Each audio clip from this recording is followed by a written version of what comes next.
I like that. I like that shit. That's good shit. Thank you. So, good evening, folks. Once again, it is indeed your boy Tim, the handsome liberal, depending on who you ask. We are now live on this Monday. Hopefully, everybody's had a nice start to their week. This is not going to be a topic that's going to give you a good start to the show, but I'm certainly sure some of my audience, particularly the African American portion of it, may not like the angle I'm taking on this, but I do have to present this.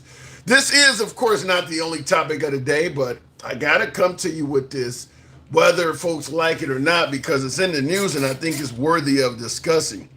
We often ask on this show a simple question, and thank you, Blue One Banks. Yeehaw! Appreciate the hat and mustache to start the show off properly.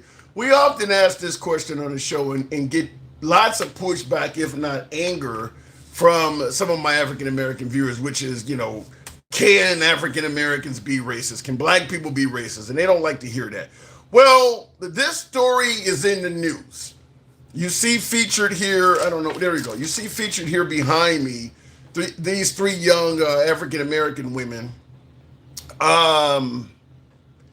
And you see the phrase below, free Carmelo Anthony. Apparently, these three women down in Longview, Texas, made the solemn promise that they were going to target the smallest Caucasian woman they could find.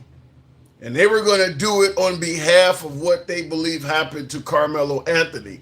They believe Carmelo Anthony was railroaded by the justice system. So their goal was to take it out on an innocent person. An innocent person. And and these three women, they've all been arrested. I think they have like $20,000 bonds or something like that. But all three of these women have been arrested for beating up. Her name is Sammy Lee, Sammielee. I'll give you a quick a profile of the victim as well, if I can get my screen straight here, because there's a lot on this. But it's on the internet, so it's not hard to find for anybody wondering. But here is the victim. Now, she's beaten pretty good. There's also injuries within her hair, top of the skull. You see her eyes is damaged pretty well. There is blood on her, looks like a tank top of something of the sort, but she was beaten pretty well. Right next to her on this particular graphic, you see the actual suspects or the assailants that beat her up. Alana Murphy, Carrie-Ann Fuller, and DeJay Brown. Now, all of these women are in their early 20s. All of these, and Chris, you say you can't find anything. Sammy Lee is the victim, and all of their names, all of the suspects that have been arrested are listed next to them. Alana Mumphrey, Alana, last name Mumphrey, Mumprey. Carrie-Ann Fuller, a long name. I'm not gonna spell her name. I'll just give you DeJay Brown as well. DEJ as in Juliet, JAE. Now I'm going to give you a lot more than just me talking about this. I'm going to give you some clips on it and actually some article readings of it. So because there's a lot about this, but apparently they just decided to target a small Caucasian woman and beat her ass because of what happened with Carmelo Anthony. So I am going to be asking the obvious question: is this racist? Now, here's the story. Three women have now been arrested in connection with the reported assault of Sammy Lee outside Whiskey J's nightclub in Longview, Texas. According to the Longview police, 20-year-old DeJay Brown, 24-year-old Alana Mumphrey voluntarily surrendered to authorities on June 25th. This is a couple days old after warrants were issued for their arrest. Now, there's been a third arrestee. As you see, there's three girls in this. They joined 21-year-old Carrie-Ann Fuller, who was arrested earlier in the investigation on the same charge. Lee has publicly stated that she was attacked by multiple women after leaving the nightclub and alleges the group shouted, "Free Carmelo," during the assault. Now, it says police have not publicly confirmed the motive, and the investigation remains ongoing. But there's no denying that these three women beat up this woman. Now, the police are saying so far, now that's part of it. I want you to hear the rest of this.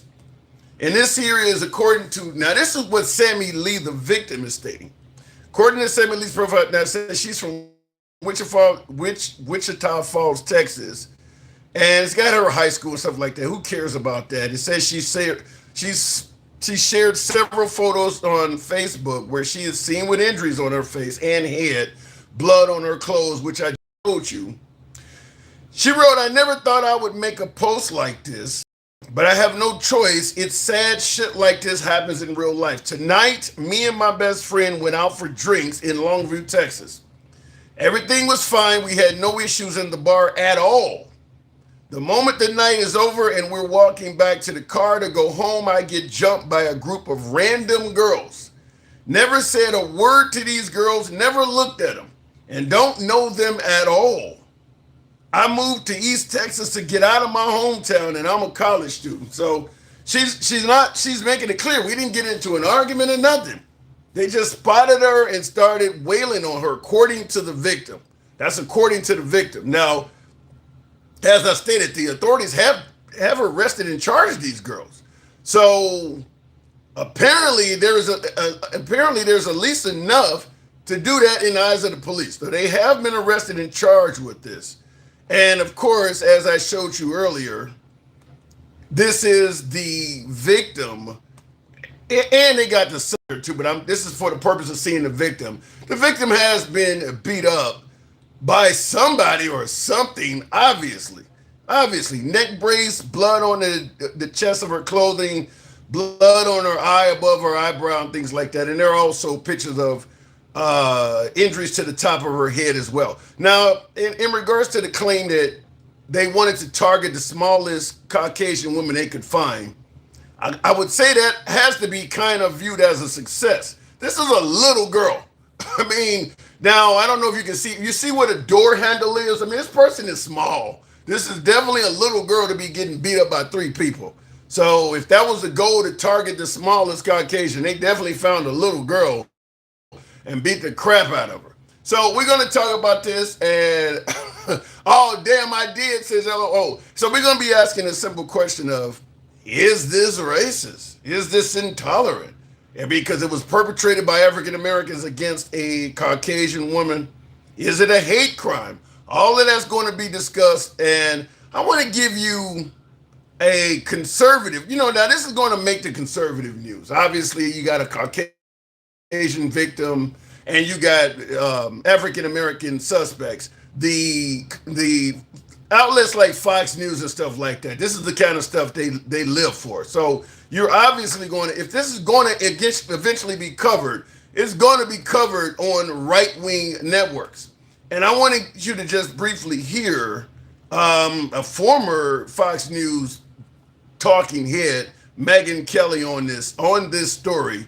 And I believe she has some opinions in it, but she's also just describing what happened. There has now been an arrest, reportedly as many as... Don't know what just happened there. Wait a minute, hang on a second. Having audio trouble here. And I still don't know what the fuck happened. Bear with me a minute. Following a brutal assault on a Texas woman who was allegedly beaten down by a group of suspects chanting "Free Carmelo." Fox is reporting that in Longview, Texas, police have made this arrest in connection with this alleged random attack on a victim by this group of suspects that claim, according to Fox, that they had said, quote, they were going to target the smallest white girl they could find. And they did indeed find a white girl who appears to be severely injured. We've got pictures of her injuries, which I'm going to show you now. We don't have her name. We do know that one woman has been arrested for this assault. Here is the victim, whose injuries appear. Real quick, her name is Sammy Lee, Sammielee. You can find her on Facebook, Sammy Lee. She can be found. All over her face and head. Her eyebrow is bloody and looks to have a deep gash on it. The top of her head appears to have a deep gash and is quite bloody. There's a picture that they've released of her high-heeled shoe, which none of us can quite figure out what we're seeing, but they appear to think it's evidence and has blood on it. We can cycle through the pictures, please. And you can see some of her injuries. She's wearing a neck brace. She's clearly been attacked. This is not neck brace that you... Okay, now we do have her name. The victim's name is Sammy Lee. This is not the kind of neck brace, we had a car accident and we're looking to run up our insurance bills. You can see the blood all over this woman's face and head, and arrests are being made. The first one is of 21-year-old Ciarian Fuller of Longview. She is facing assault charges and was booked into jail on a $20,000 bond. And I believe I showed you their pictures. I believe they're all dealing with $20,000 bonds, which I will tell you, that's not a very high bond. I mean, it's a bond, but look, for the ass whipping she took, I'm assuming that if this was reversed, we probably would be crying out that bond ain't that high. But it is what it is. Nevertheless, I'm going to be asking a question of, do you believe what they did constitutes as an act of racism, considering this African Americans on a white victim? But that's not our only topic, as we often make it clear. I want you to, now we talked about this earlier, or better yet, on a previous show, when there was attempts on President Trump's life. You heard folks come out suggesting that the rhetoric and name calling against President Trump is what may have led to folks wanting to take a hit out on him, the hateful rhetoric. I'll give you Carolyn Leavitt, and then I want you to hear something that is more recent. This is Carolyn approaching the podium here. We can and we should have fierce disagreement in this country. As you all know, we disagree often, myself in this role and all of you in the news media. But those disagreements must remain peaceful. Debating, peaceful protesting, and voting are how we need to settle disagreements, not bullets. Nobody in recent years has faced more bullets and more violence than President Trump. This political violence stems from a systemic demonization of him and his supporters by commentators, yes, by elected members of the Democrat Party, and even some in the media. This hateful and constant and violent rhetoric directed at President Trump day after day after day for 11 years has helped to legitimize this violence and bring us to this dark moment. Those who constantly falsely label and slander the president as a fascist, as a threat to democracy, and compare him to Hitler to score political points are fueling this kind of violence. The left wing. So constantly calling him these names, like, comparing him to Hitler, you hear her saying, calling him a fascist and things like that. She is suggesting that could lead to violence against the president. Before I continue on, I want to ask my YouTube viewers in particular to smash that like button. It helps out the algorithm, and it certainly helps out your host. Doesn't cost you anything. If you're watching on YouTube, please smash that like button. If you're watching on TikTok, we take our first caller at 10K, so also tap the screen on TikTok. Now, you heard her say, calling Trump these names fascist and calling them, straight out of Third Reich Germany.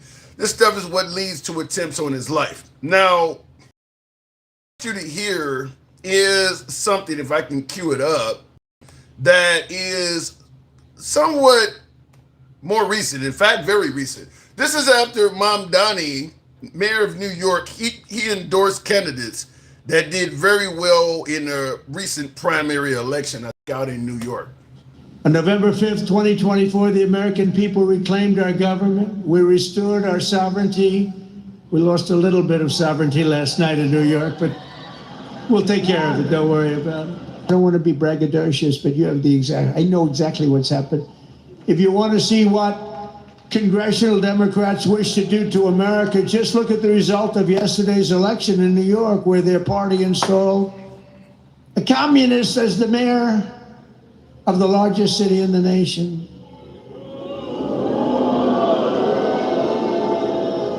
Remember, I've said we will never have a socialist elected to any post in our country. I used to say that, and I was right. We skipped socialist and we put in a communist instead.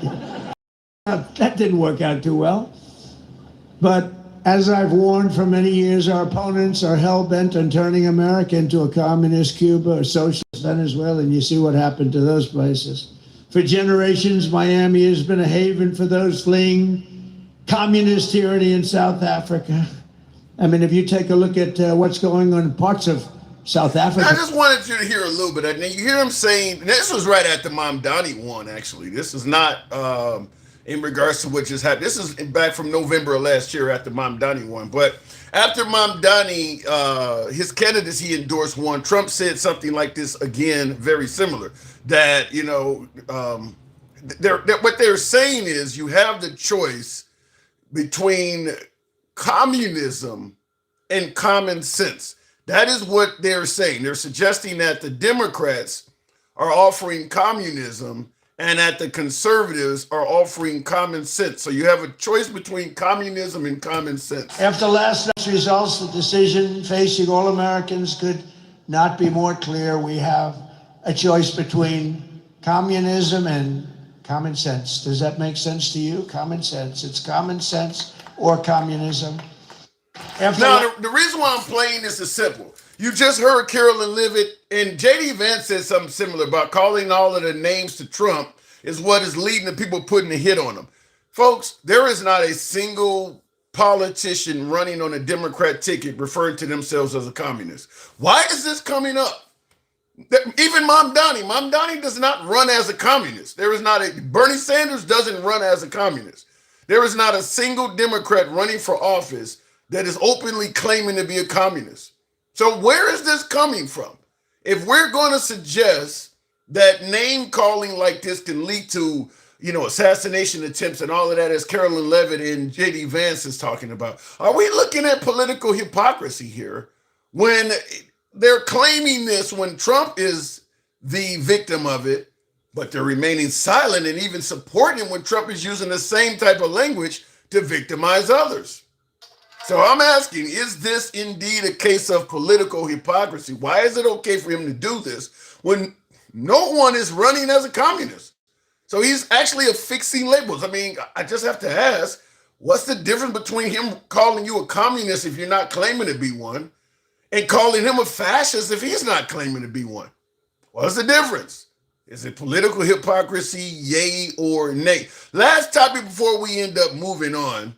This is just a sub-context. It's not going to be much. I don't know how much we're going to go into this, but this is something you often hear from the right, and I just wanted to play it because O'Reilly is echoing this once again. This is a phrase you only hear from the right, and I'm trying to get an explanation as to why you often hear this. I didn't know anybody who hated Barack Obama. There were people, I got letters, okay, but none of the people that I associate with, and there are a lot of them, was hating on Barack Obama. Didn't like his politics, but it wasn't like personal. That's really personal. Okay, and it's just stupid. All right, racist, misogynist, xenophobic tyrant. It's ridiculous.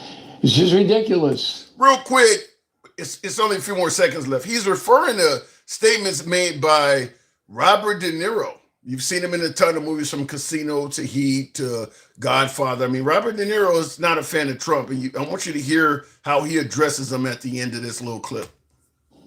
And De Niro and others, not just him, they're proud of this. This is what really gets me. They're proud of it. So 4th of July is coming, and he goes, I can't love a country. I can't love a country that did. It's basically saying, look, because Trump was elected, I can't love the country. Leave, Bob. You got $500 million. Go to Paraguay. They'll be happy to see you. All right? America, love it or leave it was the Vietnam slogan. And I never bought into it. I like dissent. All right? Bob De Niro, I'm making an exception. Leave. I'll buy your ticket out of here because you're a destructive, hateful person. And that is the truth. And I'm going to just simply say, I don't know why that little thing was there, but I'm just going to simply say, from a standpoint of the fact is, O'Reilly's a close friend of President Trump. And here he is suggesting he don't know anybody, he's never heard anybody that hates Barack Obama. Trump hates Obama. But even in addition to that, what I want to know is, why is it that you only hear the phrase such as, if you don't like America, just leave? It's literally something you only hear folks on the right say. President Trump was very, very critical of America, its cities, its systems, its military, its respect. He was very critical of America under the Biden administration. Nobody told him to leave the country. So, and he was very critical of both the presidents, Obama and Biden as well, in addition to the country and its cities and its people. Why didn't they tell Trump to just leave then? If you're not happy, just leave. He could have told him to go to Paraguay. So I do want to hear your opinion on that as well. Why does the right often say, if you don't like America, just leave? But yet when folks on the right are criticizing America, I mean, Chicago gets criticized damn near every day on the right. Why don't they say the same thing? If you don't like the country you're in and its cities, why don't you just leave? So I want to hear from you folks. You guys know how the program is ran. We don't block, ban, or censor. We are indeed MAGA friendly, been that way since day one, shall remain that way into eternity.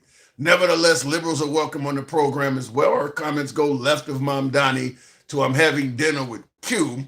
We don't censor anybody. You can be critical of anyone on the program, including me. So looking straight in the comments, I was screaming for him to leave, says Shirt 14. You were screaming for who to leave, Shirt? Let me know. You're screaming for who to leave. But I'm just simply saying, I know why people are trying to kick out their fellow Americans. And I don't understand what part of first free speech rights is that. You have the right to free speech, but if you criticize your country, leave? That doesn't sound like free speech. That sounds more like China or North Korea somewhere. Far right and far left are collectivists. It's why they hate the Jewish community. I don't know if I agree with that. I'm going to tell you, and certainly right now in this day and age, if you were having that conversation in regards to why people do not like the Israelis, in, I don't know, maybe 5 or 6 years ago, we could have a conversation. But right now it's because they're killing a lot of people. The Israelis are taking a lot of lives that should not be taken, to the point where even President Trump is now saying it. So there are legitimate reasons to have that conversation now. 5 or 6 years ago, I would have talked to you that way. But after October 6th or whatever it was, where Hamas went over there, they've just turned into monsters in response to that. So I don't know. I think there may be more reasons than them just being collectivists. In the comments, are we at 10K? Tap the screen, get the likes on up. Help your boy out with the hat and mustache, TikTok cap goes. You know what we got to say. Gave them all hats, says King Mo. I didn't see that. Really? So if you said a hat and put some on their head, I did not see that. That's funny. In the comments, the handsome conservative, ladies and gentlemen, the forward-thinking champion of progressive values. Am I all that? The undisputed talk show host of Clapper and other platforms. Put your hands together for the handsome liberal. I love that. I don't know about undisputed. I don't know about forward-thinking champion of progressive values. There's some progressives that don't like all of my opinions, but handsome conservative, you are a winner and your support is always appreciated. Thank you very much. Well, Trump is punishing people for free speech. Yeah, we almost ended up starting the show out because apparently The View of ABC, obviously a program that leans left, they're indicating that Trump is trying to use the FCC to control which guests they can have on the program. So Trump is going after The View now. They're to the point where they're actually soliciting you to sign petitions and shit like that. So Trump is trying to control the guests on The View. He's saying that they don't have enough right-wing guests. Why the hell would somebody be trying to get mad at a television show? Ain't nobody left really on OAN or Newsmax. I mean, because I think they're saying because it's on free air, so it's not a cable news, it's not on paid television. You can get ABC, your local ABC affiliate for free. So they're saying, well, because we control the airways, the people control the airways, they should be able to control what's on there.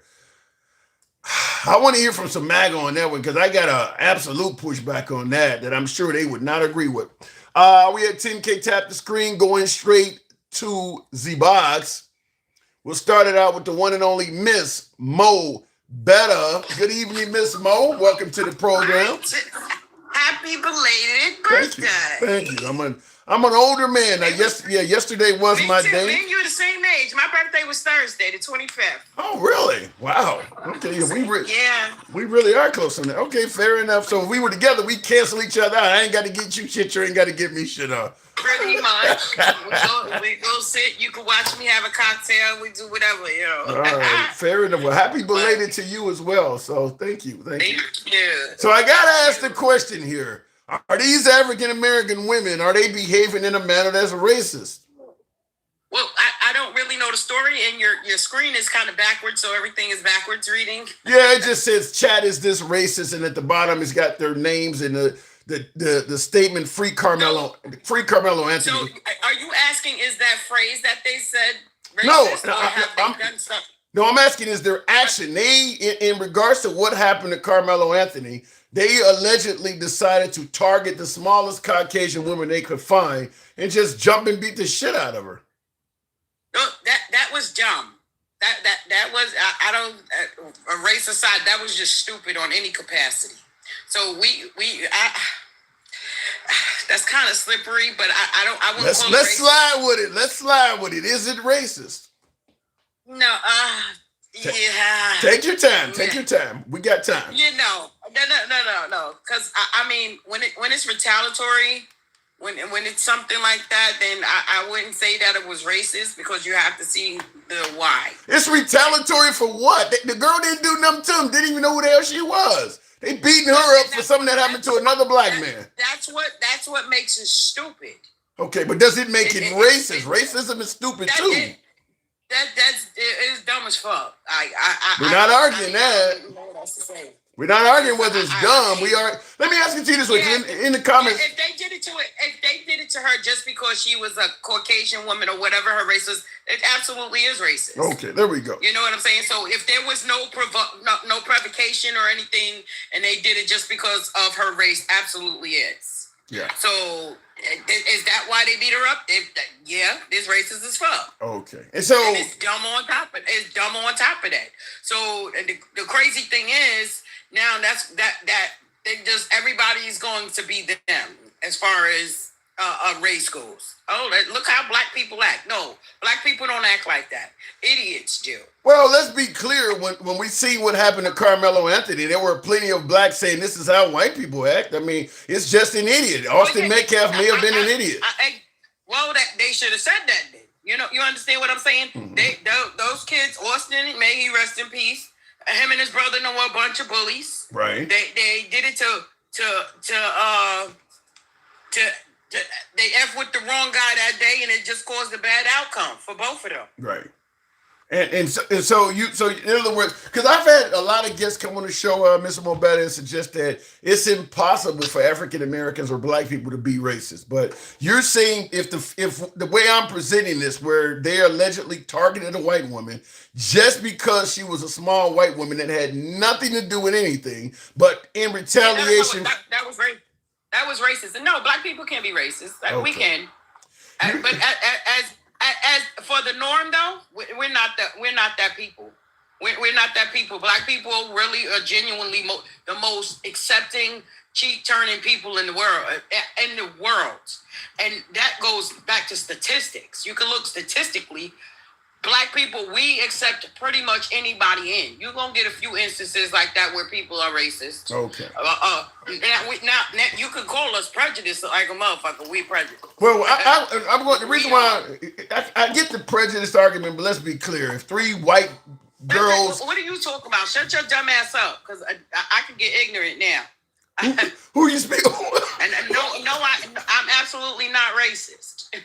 Well, I like people who show respect. Right. And but let's be clear. Doesn't exist. Let's be clear. If three Caucasian women decided to attack a small black woman based on a court case that none of them had anything to do with, the black community would go straight to racist, right? They wouldn't call them bigots. They wouldn't call them prejudiced. They would call them racist, right? Yeah. Okay. So and that's Cedric, shut your ass up. I might not like your white ass, but that don't mean I don't like white people. Somebody accusing you of not liking white people, Miss Mobetta? Yeah, corny as fuck. People like that is slow. I can't speak on it. So They got a $20,000 bond each, and I think you normally pay what about 10% of your bond to get out, so $2,000. Yeah. Do you think the bond? Did you see the photos of the victim? No, I didn't. I heard nothing about this story till now. I was actually coming up just to say happy birthday to you. Well, I appreciate it. I appreciate it. Well, I'll show you. I won't hold you long, but I'll show you. I'll show you the victim from two angles. First of all, this is a victim in better times. This is the actual victim in better times. She is indeed a small white woman. There's no denying that. She's little. Oh, what? Oh, wait a minute. Hold on. Like, okay. Wow. You see something you like? No. Okay. This just, it seems like a little more than just with her being white. What are you saying? Now, so some black women, listen, I stand 10 toes down for mine. But when they see people present themselves a certain way.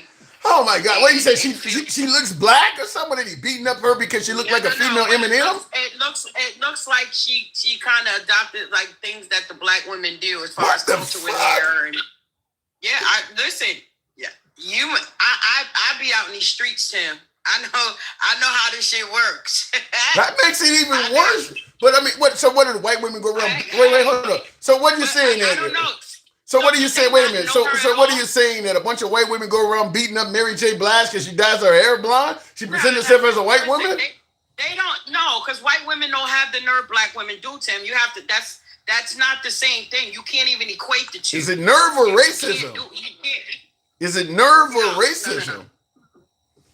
It could be a little bit of both. All of that shit could be true at the same time. You're making black women look really bad. You know that, right? However, they just randomly found her. Do they know her? No, they don't. And I'll read because you must have not been in. I need to hear this. I need to hear the story again. It will. If they just randomly picked her out, they're definitely racist. Yeah. I ain't denying that. Like Latinas or whatever, we know there's a lot of Latinas that are white passing too. So that's neither here nor there. Right. I want to give you. This is what that woman, the victim, actually said, and I'll show you her injuries in a minute. She wrote, I never thought I would ever make a post like this, but I have no choice. It's sad shit like this that happens in real life. Tonight, me and my best friend went out for drinks in Longview, Texas.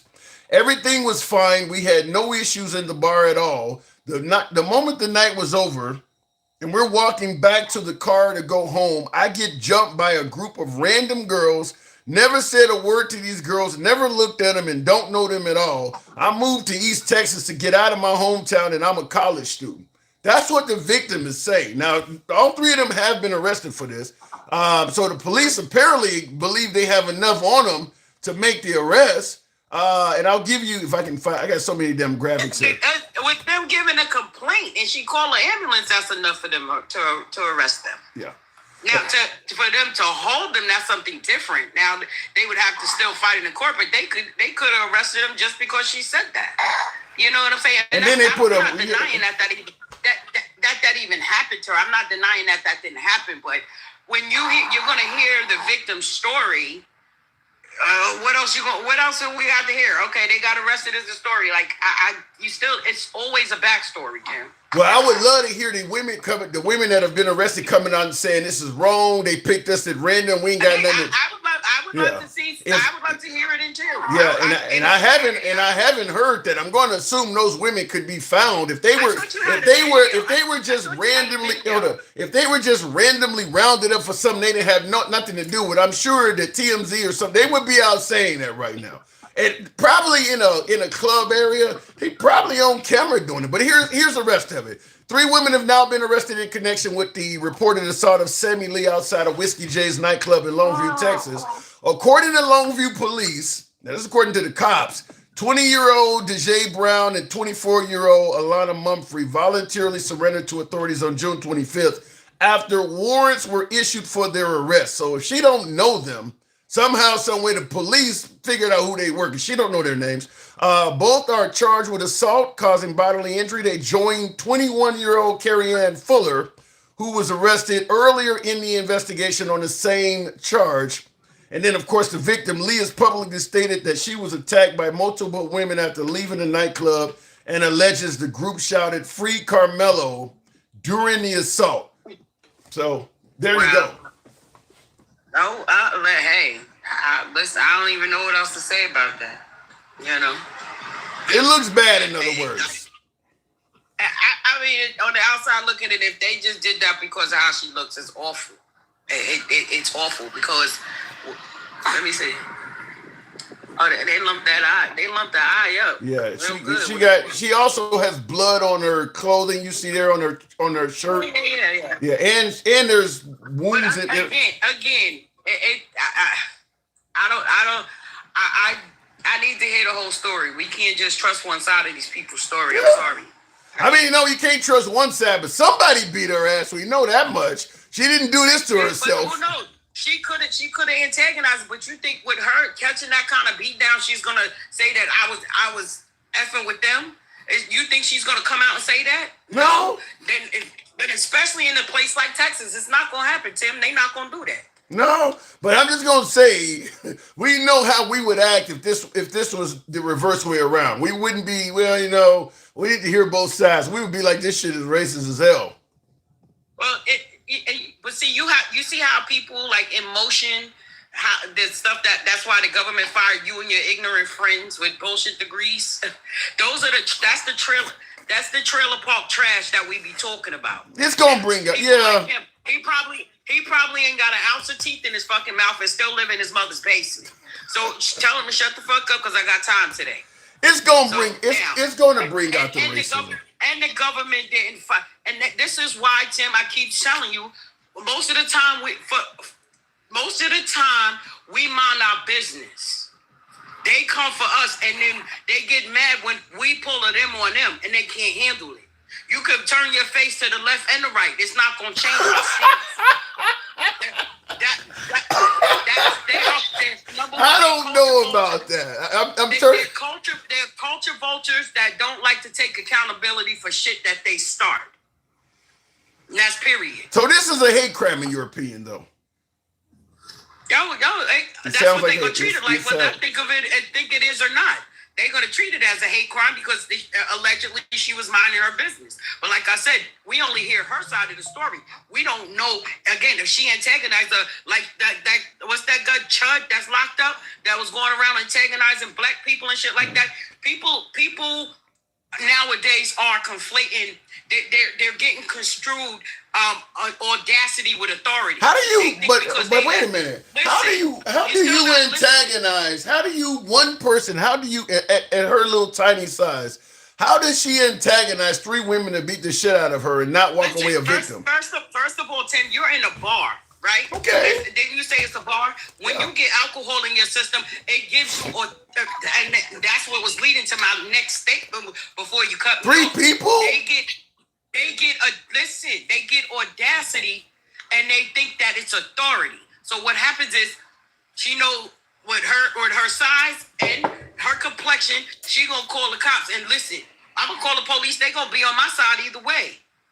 They gonna be on my side because that's how the algorithm is running in this country. Miss Mobetta, do you realize how much antagonizing you gotta do to justify three people beating you? I mean, even if she is intact, three people jumping you that are bigger than you. But you said you've never had a drink though, right? No, I have not. Have you ever had? So no, I have not. How intoxicated? Do we know how intoxicated this was? No, that she was. Well, how much alcohol was involved? Listen, when alcohol is involved, it escalates things. It takes things to another level, and it gives people audacity that they think is authority.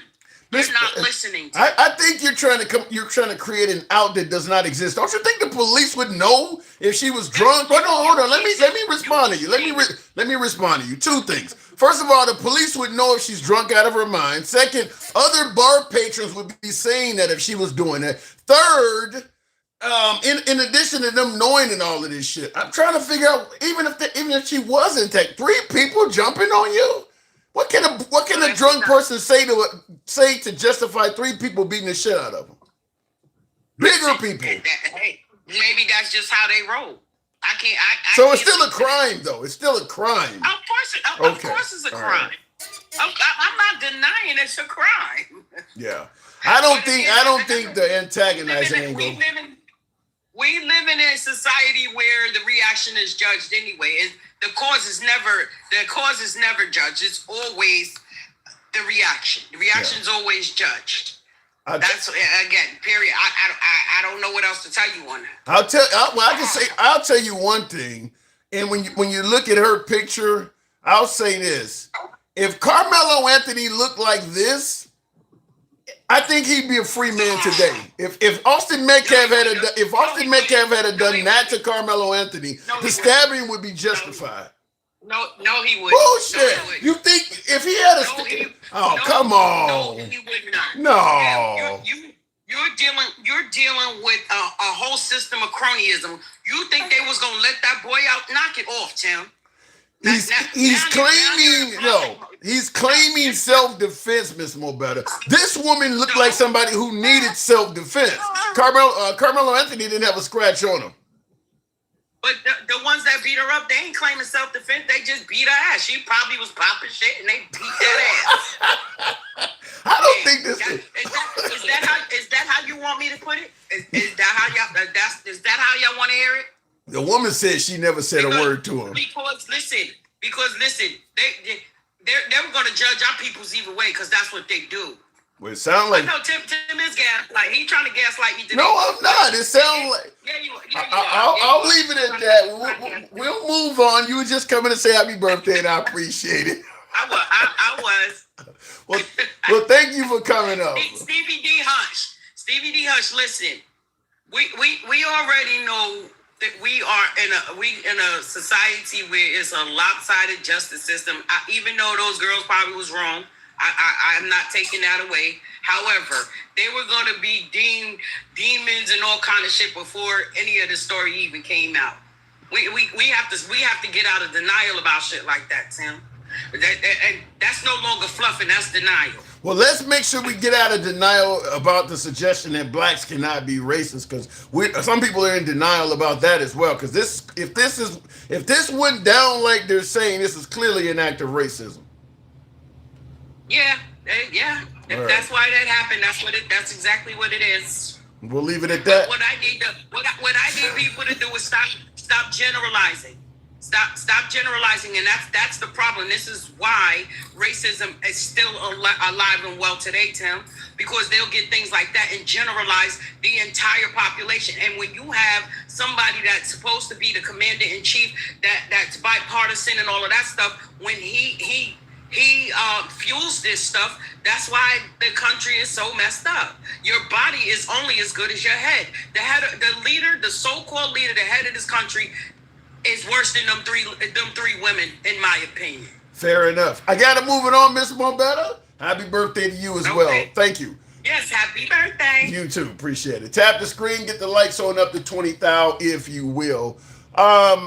Listen, I'm not gonna disagree with my last caller. And Blue One Bangs. Appreciate the Dino. Thank you very much. Love the graphics there. I'm not going to disagree with my last caller on one thing, and that is that our commander-in-chief, while I don't think he would do nothing like this, obviously an 80-year-old president ain't going to do it, but he does speak in this manner. He doesn't speak in terms of racial harmony. I'm not blaming him for what happened here. I'm not blaming him for Carmelo Anthony and Austin Metcalf's case either. But I do believe the rhetoric that comes from the White House emboldens people to take their disagreements to a higher level. I do believe that. So I do agree with my last guest on that last part. In the comments, Stevie D says, stop letting the media make us hate each other for the random stories that come out. You don't need to watch the media. I tell you this, if you just simply read, tweets and truths from Trump. Well, I guess Truth Social is a media outlet. You just listen to Trump speeches. That can cause it. You don't necessarily have to listen to the media. There are Maxine Waters. I mean, there's some Democrat politicians as well. But at the presidential level, you just read statements from Trump, and it can cause you to have hate in your heart because he is so negative towards so many other groups. So I understand folks saying the media. Look, the media is only presenting a story in some cases. I get Fox or MS Now can, they give opinions and they slant the media, but you can watch your local night news that is not necessarily slanted. It's only a 30-minute program. If you listen to those speeches, particularly coming from President Trump, which your local news covers that can develop hate in its own. You can watch the State of the Union address and become hateful from what Trump was saying in that last State of the Union address. So the media, it ain't just the media at this point. It's not just the media. Tap the screen, get the likes on up to 20,000. We'll take the next caller. In the comments, dude, you have to stop with referring to color and start referring to people as people. If they're wrong, they are wrong. Doesn't matter their color. Florida Blondie, color absolutely matters. I'm not going to play into the games that color does not matter in America. There's every study in the book shows color matter. Color matters when you go to court. Color matters when you get pulled over. Color matters when you go grocery shopping. Color matters. It always has, it always will in this country. Color does matter. I'm with you if you're in a position where you hope and wish that color did not matter. I'm in the same position as you on that. But I'm never going to pretend like color does not matter. Color matters. It absolutely does matter. In the comments here, this host loves to keep division alive by spreading the MAGA agenda. It's interesting you would say that, Kalitos, because Florida Blondie above you, who is MAGA, she thinks I'm a piece of shit on some of these topics. This is what happens when you let folks speak freely and you try to lodge yourself as close to the middle as possible. I lean left of center, but not way far left. And I'm telling you, I get flack from both sides. That is two viewers back to back, one left, one right. Both like you on the other person's side. In the comments, tap the screen, get us up to 20,000. We'll take the next caller. In the comments, make sure I didn't miss anything there. A handsome conservative says, okay, let's try this, ladies and gentlemen. Forward-thinking Democrat, leading champion of his party, put your hands together, all rise for the handsome liberal. I like the all rise part. President Trump has stated that he would love to have his people rise and apply when he comes in. So I like the all rise part. Should I show up with a judicial robe on, conservative? Love that. Forward-thinking Democrat. What is the opposite of a forward-thinking Democrat? Handsome conservative. I don't want to put you in the rabbit hole, but think about that. A forward-thinking Democrat. What is the opposite of a forward-thinking Democrat? A little bit of trivia for you. Thank you for becoming a friend of the program. There's only been one side of the story take sides. Well, true, in regards to this story, there's only one so far, but if these women have been wrongfully arrested, you'll hear, I'm assuming they're going to plead not guilty. You'll hear about it because this is the kind of shit that the right lives for. So Fox News is going to follow this. I just gave you the clip of Megyn Kelly. She's already been talking about it. This is the kind of stuff the right-wing media lives for. You got an African-American trio beating up a small Caucasian woman. So this will be covered on the right for sure. So you'll find out. But like I said, if they are suggesting that, look, we weren't doing anything and this little tiny girl just blamed us for assault, or like Miss Mobetta, my last caller, was saying, well, she was riling us up and maybe drunk and spitting in our faces and kicking us or something. It'll come out. And this story is about 2 or 3 days old. So the fact that it ain't came out yet, my humble opinion, if I'm going to just guess, kind of like what Miss Mobetta was doing, guess what probably happened, I'm going to guess that they're on camera beating her ass. I am going to guess that they're, outside of a bar, maybe they was even bar hopping. I don't know how many other clubs or bars are around the one they came out of, but my guess is this beating was probably caught on camera, and there's not a lot of way to spin it. I mean, if you got 3 women beating the hell out of a smaller girl, even if she was saying things that let's say she used the N-word or what, that's not going to save you.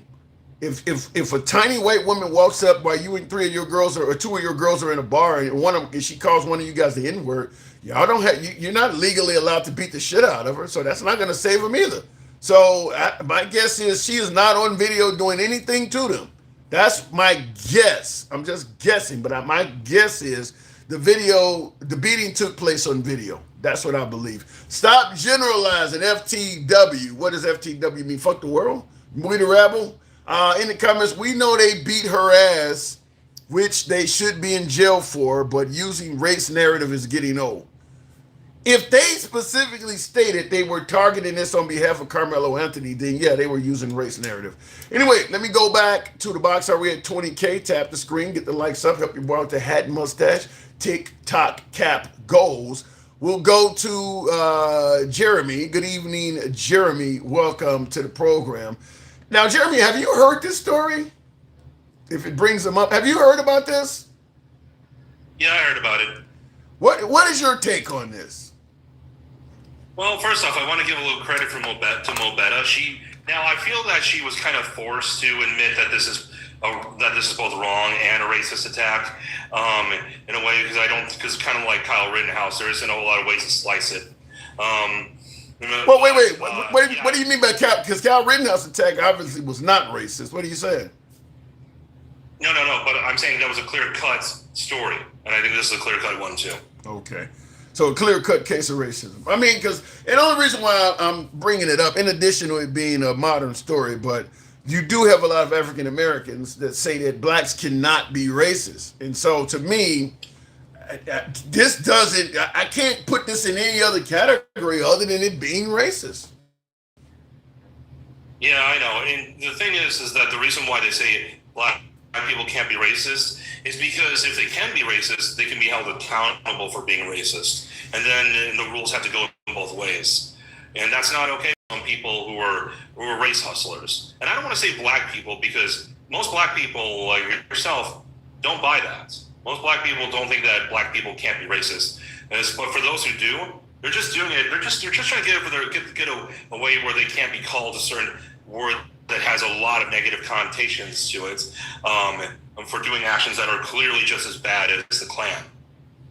Wow. And I see in the comments, Pobo says that I'm not black, so maybe I'm out of the conversation. Pobo says Tim is not black.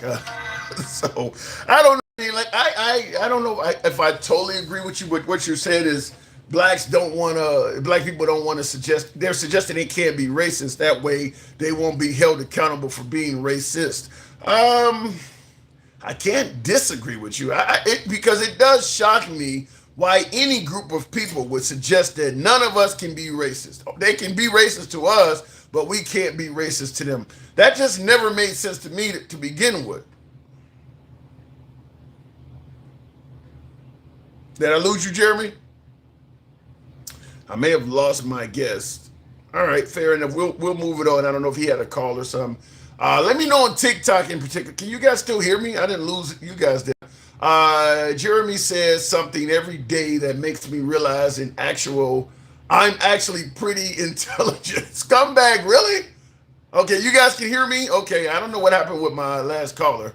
Okay, make it make sense. Yeah, everybody says you can hear me. We'll move on and tap the screen, help you boy out the hat, mustache, TikTok cap goes. We're going straight back to the box briefly here. In the comments, as black people, we don't go around starting stuff, calling names, trying to get people mad by racial slurs. We only know to respond. That ain't true, Fat Luck. That is absolutely not true. There are plenty of places. Look, I can tell you for a fact, if you are, let's say you're a white girl, you're dating black guys, and the black guy takes you into an all black establishment, and he has a blonde or something on his arm or something like that. The sisters in there go after that girl. That is fairly common for white girls who date black guys. If he's in the hood and you go visit him and shit like that, you can encounter that. So I don't know if I would agree with you and say that we don't go around doing that kind of stuff. It does happen. Just say prejudice. Stop saying racist. We don't call it that. So that's what I'm curious. I don't see blacks normally calling white people prejudiced on anything. They always yell racist. Even if a Karen says get off my lawn, they call her racist. They don't call her prejudiced. Let's go to somebody who has the answer always on these type of topics. Stick the ruler. Good evening. Hey, what's going on, Tim? Not much at all. Have you heard about this story?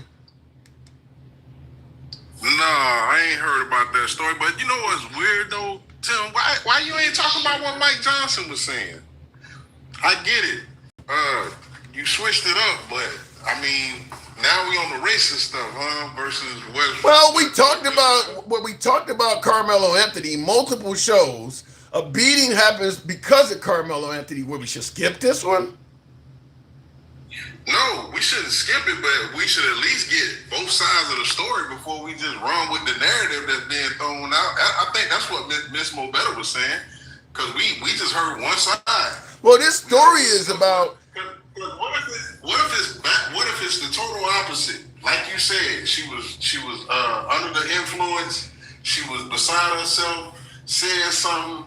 Then all of a sudden, is this the reason why they attacked you? Because you never know who come up with this stuff. But let me just say this. The person that got the shit beat out of them.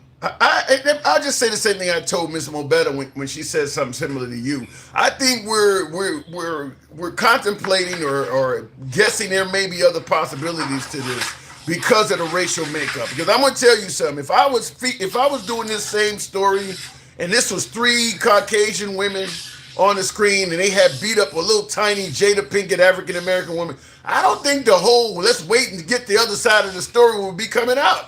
I think folks would be calling this at face value. 3 bigger white chicks beat up a smaller black chick. All it is, well, let's get. If I would be accused of fluffing. If I said exactly what you just said, I would be accused of fluffing. So let me get this straight. What you're saying is, the young man in Sanford, Florida, when he got unalive, that was immediate action. Is that what you're telling me? Yeah, when you telling me that George Floyd, when he got unalive, immediate action, huh?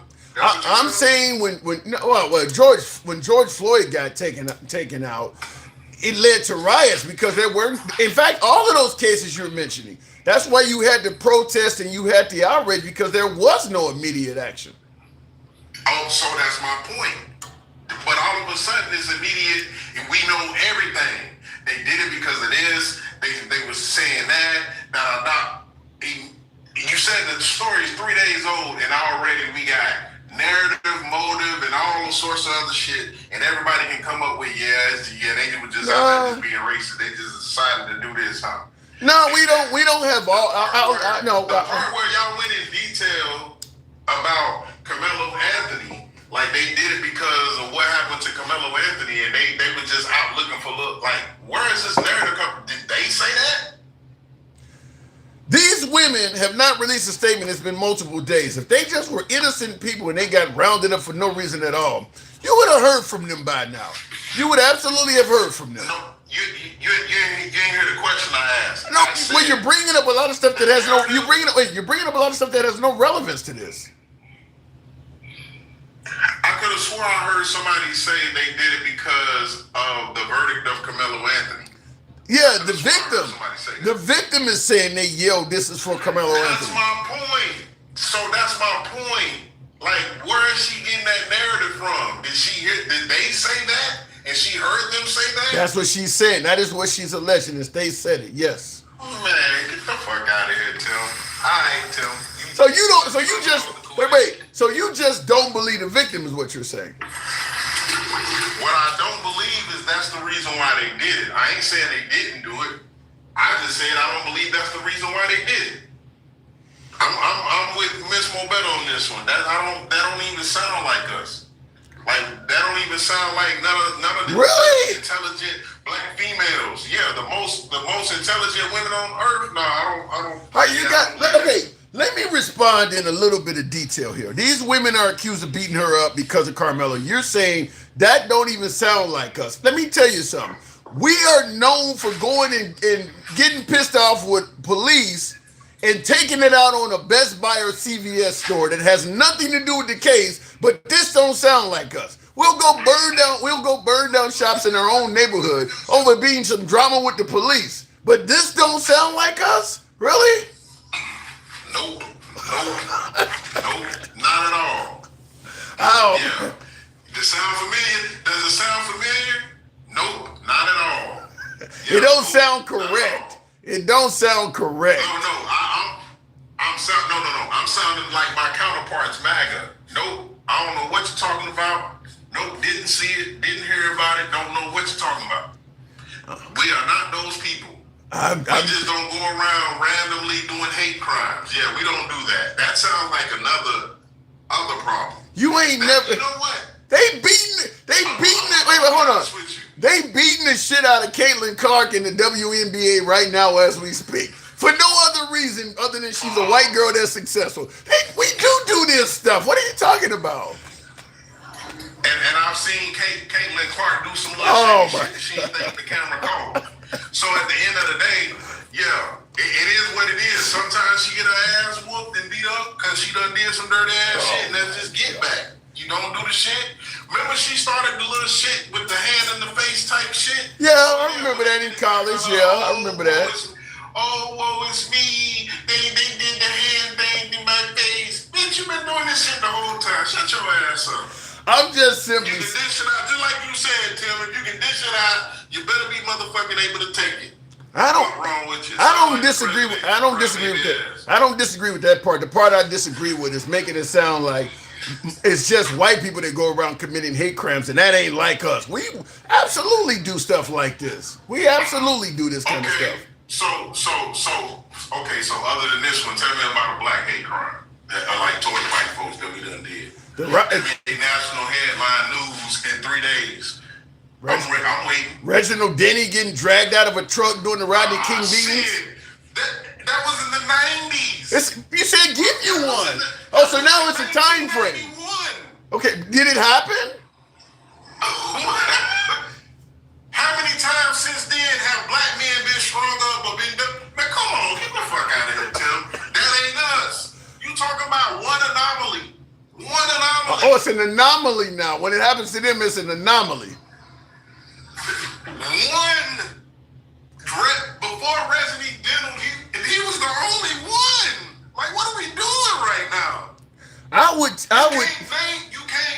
You can't name one unless we was JFK's sniper or something, or unless we was I don't know. It don't happen. Like Reginald Denny is the only one you got to fall back on. After that, what? I'll tell you right off the bat. There are. Matt Turner.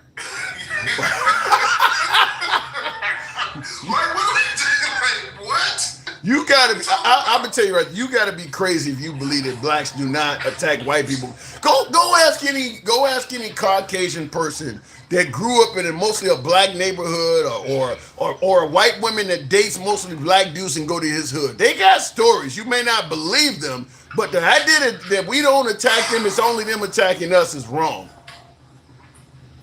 So we go up in churches. That's what you're telling me right now. We go up in churches.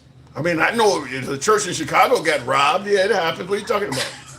No. But they got unalive just for being in the church or just for being white. Oh, you talking about Dylan Root? Well, didn't you use the phrase anomaly? Didn't you just use, how many times have what Dylan Root did? No, that ain't no anomaly. They've done that like 100 million times. What are we talking about? Give me another example of somebody white going into a black church killing everybody other than Dylan Roof. Rosewood? You just wouldn't. I mentioned. Wait a minute now. I mentioned Reginald. I'm pretty sure, and I'm pretty sure it's more than that. But what I'm trying to say Wait a minute. Hold on. You had a problem with me bringing a Reginald Denny, and you just went all the way back to fucking Rosewood. Did they even have cars back then? No. I had a listen. So first of all, Reginald Denny was too far back, huh? Listen. All the atrocities from the time that during slavery and after slavery, all the way up till this present day, it doesn't amount up. Reginald Denny and one other little white girl don't amount up to all the black people that came before them. So then I'm going to ask you again. You mentioned the word anomaly.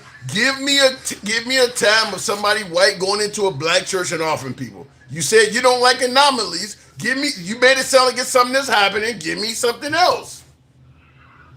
Okay, so I said the one that they took the Burger King, that was definitely an anomaly right after you going to You church. said churches. You said Burger King does not hold worship service. Okay. You said churches. The boom booming in what was it? Alabama with the little girls that got unalive.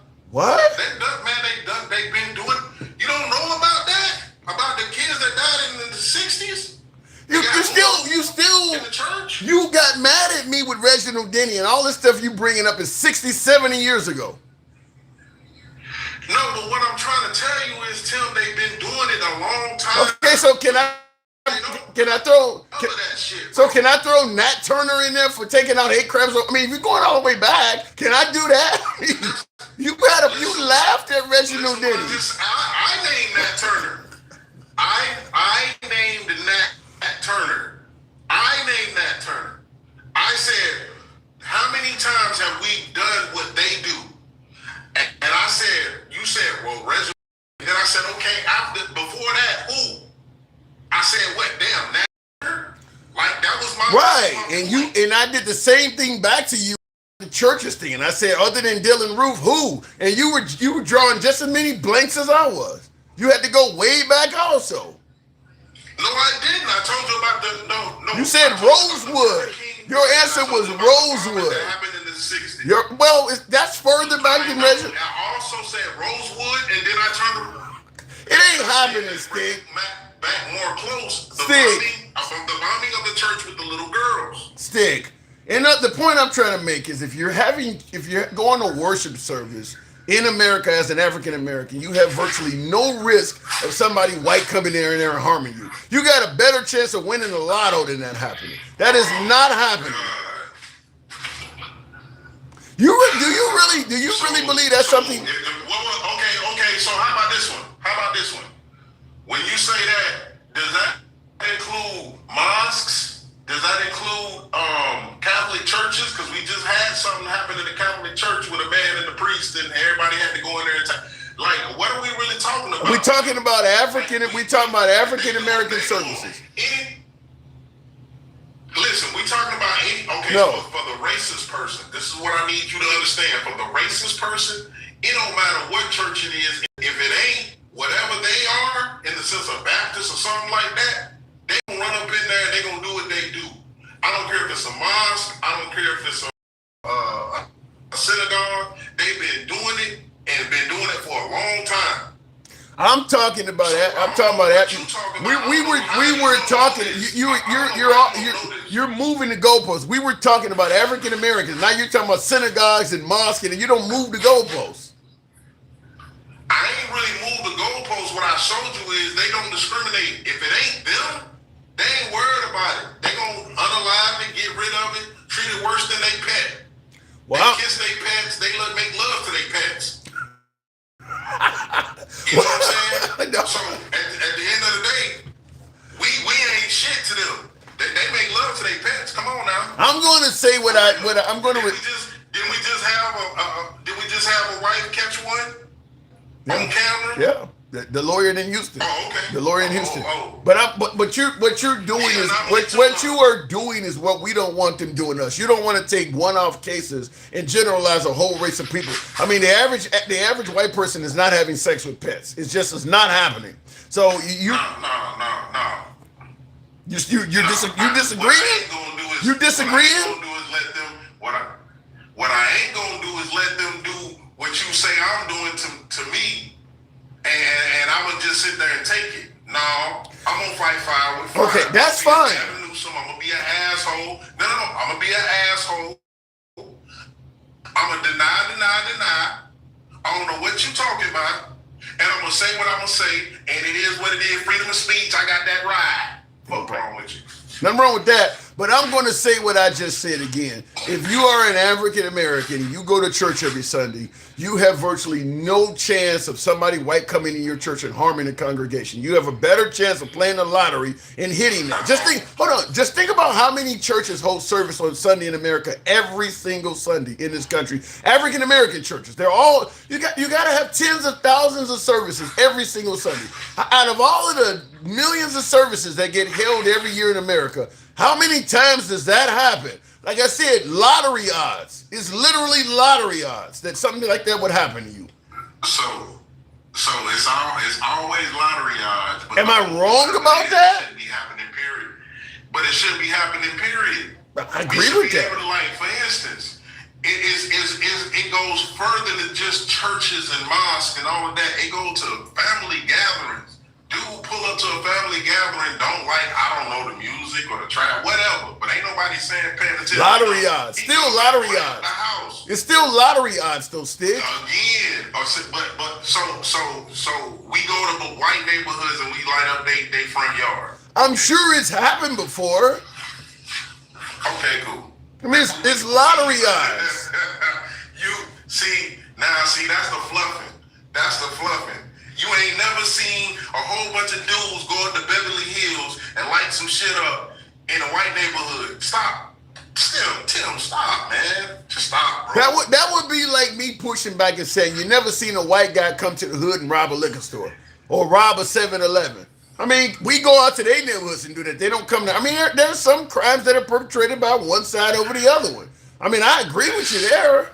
They don't come to our neighborhood and rob stores. We go to their neighborhood and do that. So what you telling me is you agree that that I'm telling you the truth, that ain't us. I'm saying it's lottery odds. I'm saying that what I'm saying is we're talking about something that the chances of it happening are kin to hitting the lotto. It's going to be less than 1 in a million chance of that happening. That you're at a cookout with other African Americans and some white dude come by and spray the place up. That is lottery odds. Apparently he had a phone call. All right, we're moving on. Tap the screen, get the likes up. They come to our neighborhood and molestation our kids, says Pobo. Really? So you're saying that white people come to the black neighborhoods and harm and do that to kids?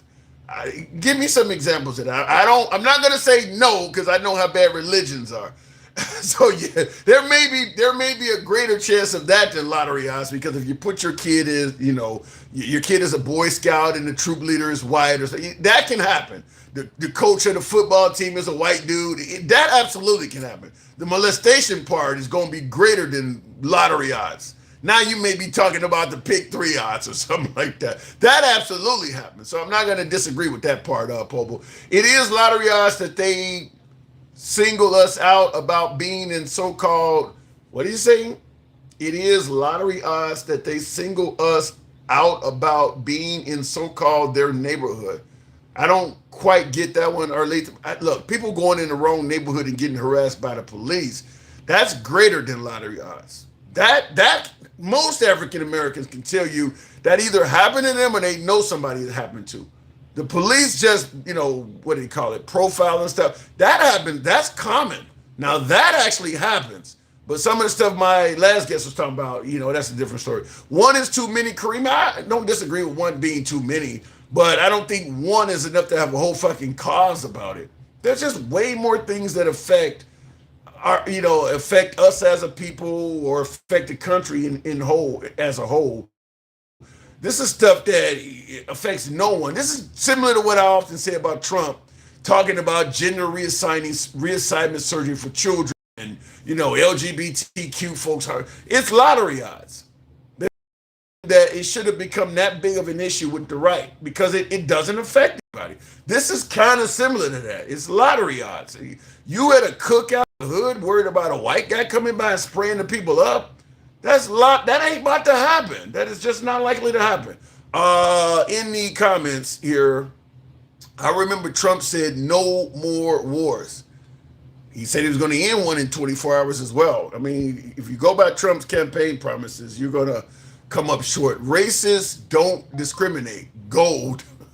Who said that, Rita Rabble? Going back to the comments, and real quick before we take on the next caller, I'm gonna ask you guys to tap the screen, get us up to 35,000 in the like category. Help your boy out with the hat, mustache, TikTok cap goals. You guys know how the program is ran. We don't block, ban, or censor. If you're watching us on YouTube, I need you to smash that like button. Helps out the algorithm, all of that good stuff. Smash the like button on YouTube. In addition to today's topic about asking, are these 3 African American women. Are they racist? Is this an act of racism? Sammy Lee being her alleged victim. I also want to discuss the other two topics that we are discussing on the show. And that being, we played this earlier, but I think it's worthy of discussing again. Of Came from Carolyn Levitt earlier this year. Well, this was after Trump. This is after, I think, the second or third attempt on Trump's life. And I want you to hear what she says, even though this is a few months old, because Trump has said something recently that makes this worthy of a listen. So I want you to hear this. we can and we should have fierce disagreement in this country. As you all know, we disagree often, myself in this role and all of you in the news media. But those disagreements must remain peaceful. Debating, peaceful protesting, and voting are how we need to settle disagreements, not bullets. Nobody in recent years has faced more bullets and more violence than President Trump. This political violence stems from a systemic demonization of him and his supporters by commentators, yes, by elected members of the Democrat Party, and even some in the media. This hateful and constant and violent rhetoric directed at President Trump day after day for 11 years has helped to legitimize this violence and bring us to this dark moment. Now, real quick before I play the last few seconds of this, day after day, constant rhetoric towards President Trump. I tell you, she makes a statement that is, this is common to hear, folks. My beloved MAGA talks this way as well. You guys are always attacking Trump. It's as if Trump is just trying to peacefully run the country and do what's right by America, and he's just getting attacked by the left. Just a total skip over the fact that the 11 years that Trump has been attacked, she's claiming he's been attacking people the whole time as well. I mean, she just makes it sound like this is just a nice guy that's just taking abuse and doing nothing, just going about his day and getting attacked for no reason at all. It's crazy how they spin this. Those who constantly falsely label and slander the president as a fascist, as a threat to democracy, and compare him to Hitler to score political points are fueling this kind of violence. The left-wing cult of hatred against the president and all of those who support. So you hear her saying left-wing cult of hatred, and you hear her talking about calling him a fascist and how much that can, lead to people trying to harm him and stuff like that. And the right was saying that when they did try to, take Trump's life, the right was even saying that you guys are always calling him a Nazi and a fascist, and this can lead to that. I want you to hear, Vance also says something, but I want you to hear the follow-up. It's important. That's what makes this. Look, we can disagree with one another, we can debate one another, but we cannot tell the American people that one candidate is a fascist, and if he's elected, it is going to be the end of American democracy. But for that to happen, we must defeat Comrade Kamala Harris. I use that term because you know what that term means, right? Communist. She's a Marxist, communist, fascist, socialist. Somebody's got to explain this woman. This is a radical left Marxist, communist, fascist. This is communist, this is Marxist, this is fascist. But you know what? It's dangerous. I think this is a different kind of a race. All we have to do is define our opponent as being a communist or a socialist or somebody that's going to destroy our country. It's like they don't even know this exists. It's like they don't even know this stuff is you can easily find this on the internet. But those are that happened a few months ago. But I want you to also hear, because Mamdani, who is a admitted socialist, just not only won the New York mayoral position, he's also endorsed other candidates that are socialist candidates, and it seems like Mamdani has the golden touch, or what he calls the Midas touch. But I want you to hear how Trump is also referring to Mayor Mamdani. After last night's results, the decision facing all Americans could not be more clear. We have a choice between communism and common sense. Does that make sense to you? Common sense. It's common sense or communism. After last night's... Now, the point I just played that quick clip, and this is Trump now.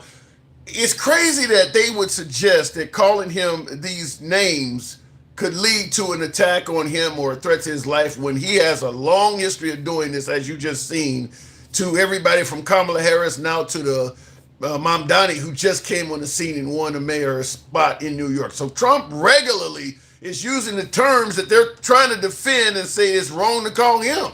That's why we titled the live stream Political Hypocrisy. It's like the right don't even see that stuff. Like, you do realize this shit is easily found on the internet. All of the stuff you're saying that if you call Trump this, it could lead to a threat on his life. Well, he's using the same terms on Democrats. I would also submit to you, because you heard Trump say that you got a choice between communism and common sense, indicating that his side, the right, is common sense and the left is communism.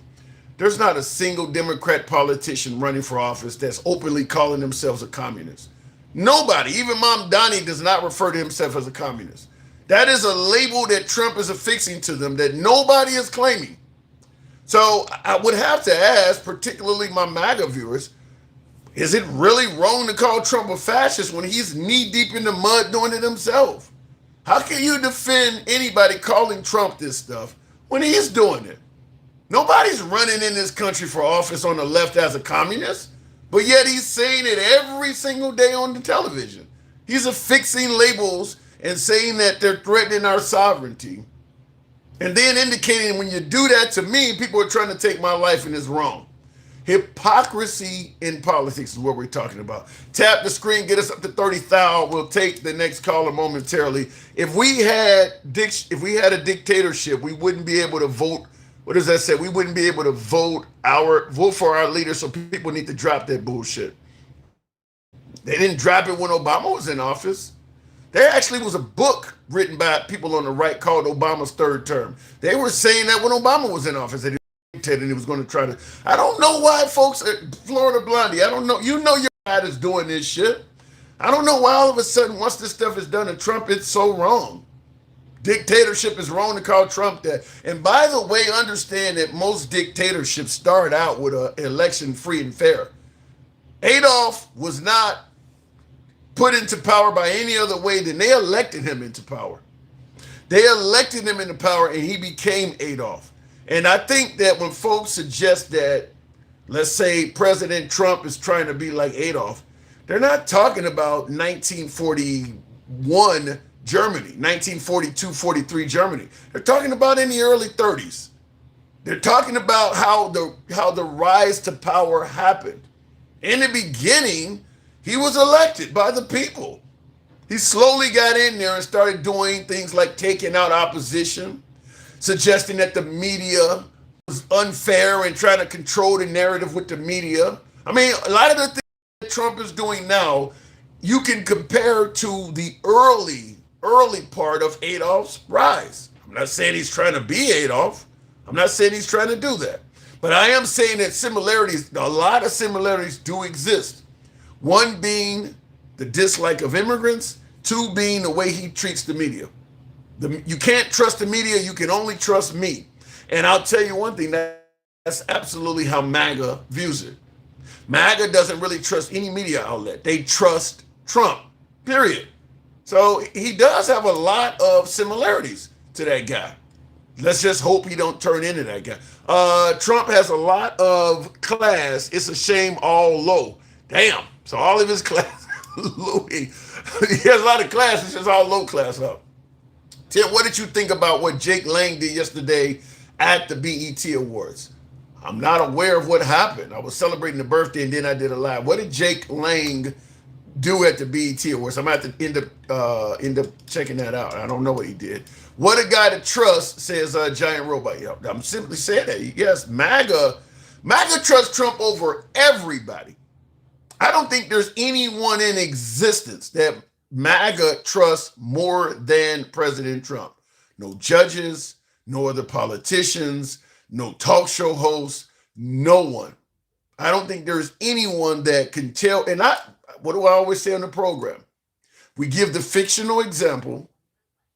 I ask MAGA, fictional example. Let's say Trump did commit some kind of, serious felony.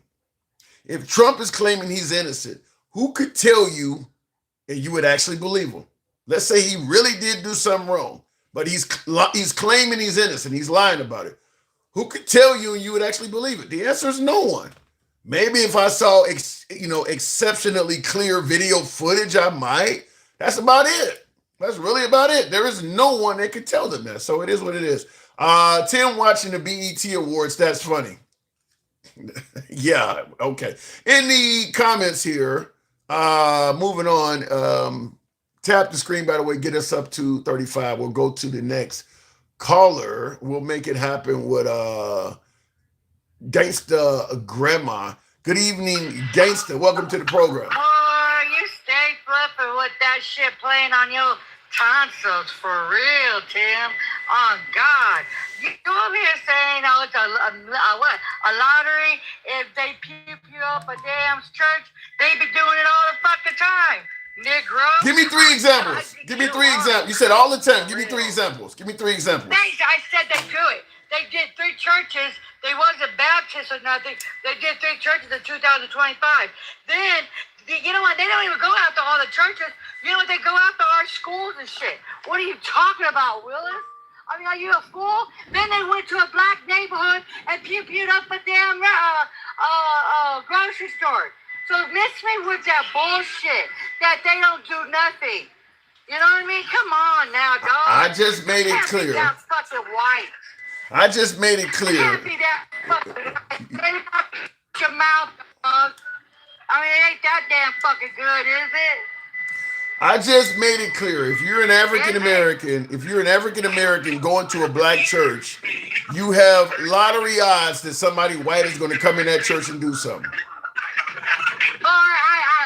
I wouldn't put that, honey. Because you don't know, these fucking motherfuckers go crazy as it is. What the hell are you talking about, dog? Like, you're special for real. I mean, damn, a little snow roach gets her ass beat. You want me to say, oh my God, is it racist? Is it racist, people? Oh, she's so tiny. She probably said some fuck shit and got her ass whooped. And then claiming it's about him. I ain't judging shit till I see the whole damn story. Oh, God. Because little white little snow roaches always got something big and bad to say when they got liquor in their asses. And then they don't take it when they get their asses whooped. So you're telling me if this little girl got liquored up. She ain't no little girl. She is a little girl. She's a snow ugly roach. And she was in there drinking up her shit away. She probably has fucking Kanungi. You know what I mean? You're telling me if this tiny little Caucasian woman got drunk and said something, that justifies 3 girls beating her up? You know what? You want to be a big girl, right? You want to go and try all mad shit, be a big woman and take the whooping with it. Your bitch will come to me when I'm drinking. 3 people. I promise you, Tim. 3 people. I will be up in the house, Tim. You're just too much, Tim. You know you're just white as shit. Oh God. You know damn well if this situation was reversed, you would be screaming racism from the top of your lungs. If she did, no, look, I said the story hasn't came out. Wouldn't matter. It wouldn't matter. It wouldn't matter if the story hadn't came out or not. You know what? You don't know what happened. If she put her hands on somebody or whatnot. You don't know shit, Tim. Quit caping. On God. That's exactly what you're doing. That's exactly. If this happened in reverse, where 3 white girls beat the hell out of a tiny black girl, you wouldn't be talking all that. Maybe she had alcohol in her system, or maybe you would be screaming racism. Have you been to a club, Tim? I'm just telling you. I know you. I know you. Answer my damn question, Negro. Have you been your fat ass at a club? Have you been drinking at a club? That ain't got nothing to do with what I just said. Oh, but of course. Answer my fucking question. Did you know what my fat ass, when I was a big girl, and shit, I was drinking, honey. I was fucking drinking. I was throwing those shots back. You feel what I'm saying? But I didn't go after nobody, but I sure did see people talking they mad shit. And if they was talking they mad shit, they got clocked. Handsome conservative says, don't ever let me hear a Democrat say they can't be racist again. There you go. shut the fuck up. You got that cock down your throat. Take it like tonsil hockey on your fucking tonsils on God. Damn. If this shit, if this shit happened in reverse, your whole the entire way you're approaching this, I want the whole fucking story. I want the whole fucking you story, wouldn't be Tim. saying that if this happened in reverse. You know what? Let me tell you something, Tim. I'm so sorry that Snow Roach of your liking. A little girl at Snow Roach here like got her ass whooped. She shouldn't have opened her damn mouth. How do you? It's just really convenient, Tim. It's just really convenient how she said she didn't do nothing wrong. She didn't do nothing wrong. Just 3 black women whooped her ass, and she didn't do nothing wrong. I'm just telling you, if this happened in reverse, you would not be looking at it from all the angles. You'd be yelling racism, top of your lungs. It's happening all the time with us. Tim, see, unlike your ugly ass, this should be happening all the time. It just doesn't get reported on the fucking news. Like, what the fuck is wrong with you, Tim? You're just such a fucking ratty raccoon that you're, yes, massa. Oh my God, the uncooked protein pussy got her ass whooped. Oh my God, it's so racist. Does that not? Fuck you with a 10-foot pole and dog stick. Does that not look like the victim? Does that not look like the victim of racism to you? No, it looks like a victim that she said something and got her clocked. Clocked? And what? She said something foul and got clocked. Oh well. I think it's just. I think it's a matter of you just don't have a lot of concern for Caucasian people. You know what, Tim? I'm not like you. I know that. I believe that. I don't fantasize, sweetheart. I don't fantasize for uncooked protein pussy. Okay? I don't think of it as like, oh my God, she got clocked. Oh my God, it's racism. Oh my God. No, she says the fuck shit and got clocked. Okay, even if you say some fuck shit and get clocked, it still can be racist, right? No, she didn't. No, it wasn't about. Wait a minute. How many people? How many African Americans say some fuck shit to cops, get clocked, and we claim as racism? You can talk to a police. What are you talking about? I commented for the fucking popo. You're making excuses. You're making excuses.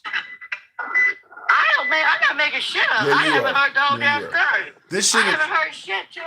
I'm not like you. I don't have to come over here and say, you know what's racism? Oh my God, Shaw, poor Mita. She didn't say nothing. They just wally up her ass for no damn reason. Give me a fucking break, Tim. I'm not like you. I don't pander to the white people. Let me ask you something. Do you believe it's possible for white people to just attack a black person for no reason at all? It does it every fucking day. What the hell are you talking about? They still fruit us in trees right now. What the hell are you talking about, Tim? So you don't believe it? So you're so white that you don't even know shit. Wait a minute. Here's why I asked you that. You believe that they could attack us for no reason at all, but you don't believe we could do the same? Tim, for the love of fucking I'm asking a question. You know what? Us black folks, we're more calmer than what they are. We don't go out and just and go cock people for nothing. She said some fuck shit, Tim. She really did say something. Come on, Tim. Cut the shit out. I know you like fucking uncooked pussy, but cut the fuck on. Wait a minute. We're telling people to fuck out, man. So what you're saying is we don't do this stuff. We're more calmer. So what is it? When you go to white neighborhoods, when you go to white neighborhoods, they're violent as hell. When you go to black neighborhoods, it's real calm and peaceful. Is that what you're telling me? What are you talking about, black neighborhoods? You said we don't act like this. We be playing bones and shit. What are you talking about, Willis? We be playing bones and shit. We be playing we be playing barbecues and stuff. We don't put what's those damn things called raisins and all damn potato salad and shit. But we be clocking it shit. What the fuck? So what you basically You just want to sell us out. No, I'm asking a question. You just want to sell us out to the white T-man. I'm just trying to. You know what I mean? Come on, Tim. How is this selling you out by asking a legitimate question? Because you're always taking the white man's side for everything. How the hell am I taking the white man's side in this? Oh my god, they beat her because of I can't say the name on because I don't want to get bananas. Oh, they beat her for no damn reason. Oh, it's racist. Oh, that little thing. Well, that little thing got a fucking mouth on her too. I guarantee you, she thought she was big and bad. She got some juice in her ass. Thought she was big and bad, and she probably said something to one of them, and she probably didn't know that she had two more people right behind her, and she probably would say, "Oh yeah, I would take one on." And then, oh, come on now, all three of them jumped her ass. Clock. Okay, so let's go with your scenario. 100%. Hey, let me tell you something. That little twig right there, honey. I would have snapped her ass in half. I don't need nobody. I would have snapped that bitch in half. She do got a little onion on her, but let me ask you something. Okay, wait a minute. That's nasty. What's nasty about? That shit's nasty. You being mean. Look, she's fucking look. If you took off all her fucking clothes and shit and put her hair in a fucking bun, she matches the fucking wall. What kind of that is nasty? Like she was burned in the sun. Like me, my white walls. I can burn out naked. And you can see. What the fuck? That's a nasty shit right there. Wait a minute. And you tell me. Oh my God. That was wrong at every. That was wrong. That was I mean funny as hell, but that was wrong. That's not wrong. That's the truth. That is wrong. That is wrong. Tim, that's the truth, Tim. No, it's not. That, man, that's some napkins, Tim. That was horrible. That is. Oh my God, Tim. I think you're being intolerant. Look, let me tell you something. I don't even know what I was about to say. Intolerant. You threw me off. You threw me off with that. I'm telling the truth. God, okay, look. I can't. Look, let's go. That's gonna probably end up being short. But let's go with what you just said. Not the part about her matching the fucking wall, but let's go with the part about you. Justin, she don't match. In the wall. I would never put a pic like that on social media, dog. She matches the fucking wall. No, she does not. Yeah, white people, you need to get some tan. They need to get some tan or something. When I told you the fucking pink. Look at that shit right there. She's an attractive. I think she's an attractive little woman. Look, let me just say this. Before you think anything, I tell you, a fucking hole in the damn wall. And there it is, right there, a hole in the fucking wall. Right there. Okay. She's right there, honey. She wants you. Hole in the fucking wall, right there. Let's go with what you just said, where she might have popped off to one of them, and then a whole gang of them jumped her. Even if that's true, if it happened in reverse, that would still be something that we would call racist, right? No. Yeah. Popped off. No. If a white woman came up and said some fuck shit, you know what happened to me today? And I could have whooped her ass, but I didn't go. Travelman, thank you. I broke my damn back. You know I went in today? They told me to take my happy ass and start walking, right? So I took my happy ass into to Kroger's, okay? I had to go get me some food to feed my little gremlins. You feel what I'm saying? So I went up there with my daughter. I had one of those. I had to start walking. I didn't mean to bring. Sorry about that. Go ahead. No, that ain't what I'm saying. What I'm saying is, if you had a little tiny Jada Pinkett pop off and talk some shit to 2 or 3 Ronda Rouseys, and they beat the hell out of her, we would not be saying that Jada Pinkett deserved this beating because she was talking shit.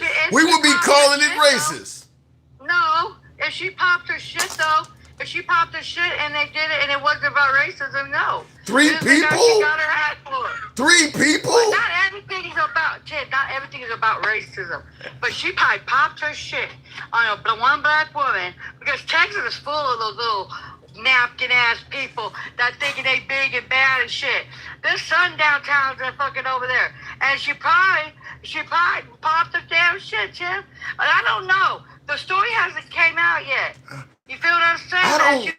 She popped the To me, She got with that. She got clocked. to me, your very description of this shit is racist. You're saying she's matching a wall. You're calling them napkins and fucking snow roaches. Your language is racist. That's not being racist. Yeah, it is.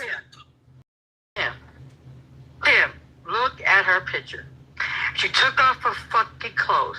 All you will see on her fucking body is a tattoo. She matches the fucking wall. No, she does not. No, she does not. How about this one? How about this? Handsome conservative says this confuses me. So they're big and bad, but it took 3 of them on a little woman. How do you respond to something like that? When you're drunk, you do shit, Tim. She probably fucked off. We don't know the whole story. Is it a hate That's what I'm crime? trying to tell you. Is it a hate crime? No, it's not no damn hate crime. We don't know the whole story, but I don't think it's I think she popped the fucking out. I think you're and making she popped it. When you're in a club, and you start talking shit and you let the liquor get to you, and you think you're Korea Baham, and she's 110 pounds soaking wet, looking like a fucking wall. You know what I mean? A little dot on the fucking wall. Come on, she probably popped her shit, Tim. Now, is it right that she got jumped? No, I would have broke her ass to half. Just my ass alone would have broke her ass to half. I don't need to jump nobody. You know what I'm saying? I got hands.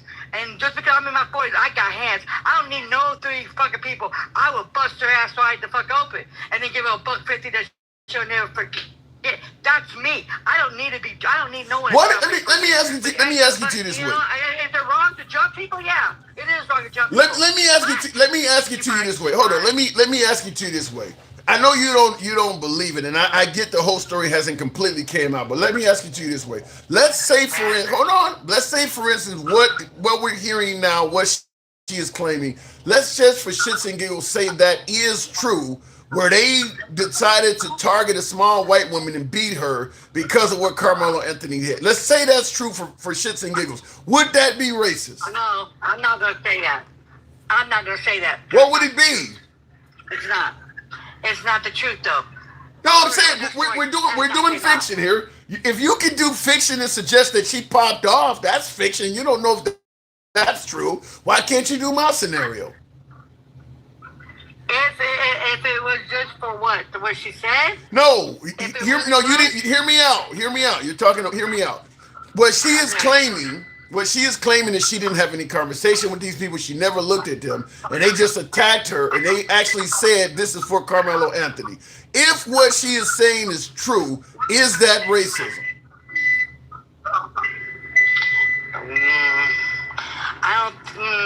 Take your time, gangster. Take your time.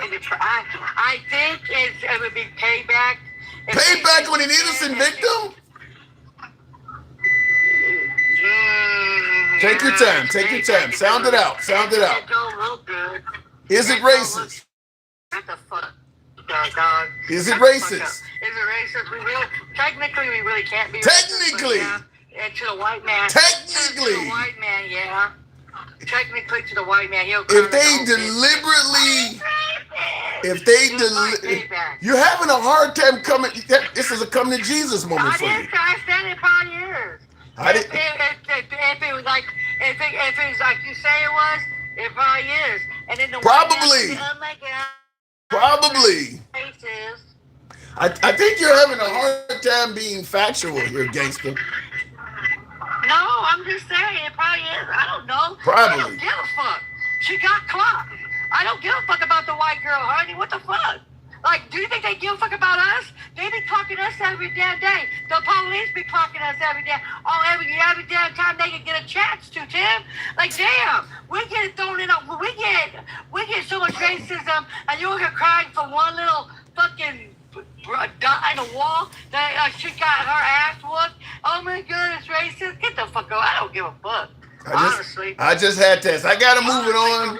I don't care. Let me tell you something, Tim. So, let me tell you, Tim. Did you know how fucked up people are in the United States? Just because you have a whole shitload of groceries in a car, a white woman told me, oh, is that about what my tax dollars pay for? I had shitload of I had snacks and everything. You know, they thought I was on EBT, and you know what I did, though? You know what I did? I pulled out my MasterCard. I said, does this look like an EBT card, bitch? You know, I had somebody. Like I said, if I didn't have my broken back, I would have popped that. Well, bitch right in her fucking you think that's bad? I just had somebody not long ago tell me I like to fuck uncooked protein. I mean, so things happen. People say crazy shit to you. You do though. You don't like to come on the black side and get chocolate coochie. You like the uncooked shit. You like the one that'll put your ass underneath the damn jail. Like the get out situation. So, I gotta go. Gangsta Grandma, as always, it's a pleasure. Thank you for coming through. Have a little uncooked protein on me. Tap the screen, get the likes on up to 45,000. A lot of lazy thumbs in here, huh? By the way, smash that like button if you're watching on YouTube as well. We try to deliver entertaining content. Can be challenging sometimes, but tap the screen, get the likes on up to about 45,000. We'll take the next caller, and certainly if you're watching us on YouTube, give your boy a sub. By the way, you know, we hear most weekdays. If you enjoy uncensored dialogue from all sides of the aisle, we don't block, ban, or censor. You can obviously be critical of yours truly and everybody else on the program. So if that's what you like, feel free to subscribe if you're watching us on YouTube. Hype the program, however the hell that works. And if you're watching us on Instagram, Substack, TikTok, or Clapper, follow the program. Y'all should have been stopped. Wait a minute, it says, y'all should have been stopped being racist because y'all see it's not us that's the problem. I don't quite get what you're saying. I get the part of you suggesting under the Lord holy order or something. You're saying y'all the problem, but I don't get your statement here. Y'all should have been stopped being racist because y'all see it's not us. You got to reword that. So if racism was introduced, then I can understand why he felt the need to defend himself in such a violent way. I'm just going to say it like this. In regards to the Carmelo Anthony case, if you can shank somebody and then immediately run away at high speed, you didn't need to shank them. Because that's what Carmelo Anthony is on video doing. They got him on video in the scuffle. Right after he stabbed Austin Metcalf, he took off running. So the option of running away was there. He just chose to stab first. And based on what I've heard, he stabbed the guy and then dropped the knife and took off running. If it's multiple people trying to hurt him, which is what many are alleging, that he was outnumbered, it was Austin Metcalf, his brother, and they had other big dudes there, and he felt his life was in danger, then why the hell would you shank one of them and drop the weapon? If I'm surrounded by 4 dudes and I got something I can, I got what do they call it, a force multiplier on me, in this case a knife, the last thing I'm going to do after taking down one of them is drop that, because there's other people. If I genuinely feel the other people are also a threat, they're going to join in. Austin Metcalf's brother is going to join in with Austin Metcalf, then I'm not going to drop the weapon and run. Even if I tried to get away, I'm going to keep that in my hand. So the fact that he shanked one of them and dropped the weapon, I don't know, that don't sound like he really thought it was self-defense. You would have kept that in your hand. And I'll tell you this also, in my opinion, if you do believe that you're fighting somebody in self-defense, you probably would shank him more than once. I don't know. But in the comments, Tim, knock it off. What does that say? I don't know what the heck you would do in that situation. I do. I do know what I would do in that situation. I believe in preserving life. I don't believe in fuck around and find out. I wish a motherfucker would situations, because I don't trust the courts. You want to talk about African Americans going to court? I know that is a real thing. I do not want to trust that if I take a life, the courts are going to see it as necessary. The only way I'm going to do that is if I'm in a situation where I don't care. This is so bad that I got to just take my risk with the courts as well, because I'm about to lose my life here. That's different. I don't think Carmelo Anthony was in a situation where either he shank or die. He was in a situation where I have a right to stand my ground. They're challenging me. They're bigger than me. I can't beat them. Maybe they're going to be aggressive to me. But I'm in Texas. I don't have to run. I got something on me. I'm not going to trust the law is going to be fair on that. And that's what the argument is right now with Carmelo Anthony, is that he had to defend himself and the law ain't treating him fair. So that's my point. If you don't have to take a life, I'm going to avoid doing that, because there are people who are doing time that really were genuinely defending themselves, and the law didn't see it that way. So if I can get away, I'm gonna try that first. I'm gonna try to do that first because, like I said, the law may not see it my way. In the comments, he's a kid, Tim. You're a grown man. I wouldn't have done it as a kid. I wouldn't. I know me. I would not have done it as a child. I would not have sat in an environment that seemed to be hostile like that. I mean, look, you're trying to get out of the rain. That's about it. I would not even as a kid. I would have done that. Daniel Penny did not have to do what he did. You talking about Daniel? You talking about the guy that choked him out on the subway? So be it. Like I just stated, I don't believe the courts treat people of color the same way they treat white people, which means I'm going to be more on my P's and Q's. It ain't fair. It needs to be addressed. But I'm not going to go out there and act in a manner and pretend like that system does not exist. Well, I'll just kill him and then Black Lives Matter will come help me out. Fuck that. Why put yourself in it? You know, until this is fixed, you got to live in that manner to not get caught up in that. You know this is out there. Why deliberately put you, your family, and yourself in that situation? You know this exists. It ain't like it's a secret. It's gotten better since the 1950s and 1960s, but it's not equal. You know that already. So why would you deliberately put yourself in a situation like that? Over something that you don't have to do. Going back to the box, the one and only Travelman. Good evening, Travelman. It will never be fixed, says Arnita. It probably won't ever be perfect. Just like as I stated, hold on, hang on a second, Travelman. Just like I stated last night, the system does not treat people of color the same way they treat whites. They don't treat men the same way they treat women. They don't treat the poor the same way they treat the rich. And no, none of that will be fixed. Travelman, good evening. Hey, Tim, how you doing? I don't even know, man. I'm being called all kinds of shit on this one. Are you aware of this case? Well, you know, I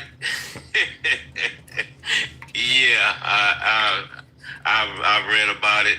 I really kind of stayed away from the Camilla Anthony case because it got racial real fast, number one. And number two, everybody's sitting around there hollering about what they would have done, or he shouldn't have done this, or he shouldn't have did this, or whatever. And none of them know what the hell they're talking about. First of all, and I'll just say this quick about it. You're talking about two 17-year-olds, 16-year-olds, or whatever they were. Their frontal lobe hasn't even developed yet. True. So they don't even know how to deal with impulse. And that, you know, the psychologists say that. They say men, guys, frontal lobe don't really fully develop until we're about 25 years old. I can kind of agree with that because I look at between the ages of 18 and 25. Well, I got married when I was 22. Wow. Even then. Still married to the same woman? 37 years. Wow. Years I was married. Now I took care of that. That was my fault. But anyway, but I also had twin girls when I was 17. So one has a master's degree in psychology. She runs a nonprofit business. She runs a nonprofit for helping women when they get out of prison transition back into society. She's currently building another facility now, and she's going. The state wants her to take on, open a case up for men. Also, this is in Illinois, and then my other daughter, she has a travel business and insurance business. So all four of my kids own their own business. You got something to be proud of. You got something to be proud of. Go ahead. Oh yeah, when I was in the Marine Corps, me and my buddy, we talk about it all the time. Between the ages of 18 and 25, we was at Camp Pendleton in California back in the late 70s, and we were running up and down that damn freeway like we had lost our mind. And we say right now to this day, the man upstairs was watching over us because being number one, we were Marines, so we thought we was invincible. So we was doing all kind of crazy stuff. Even in the States, and also I did a year in Japan, we were really off the chain.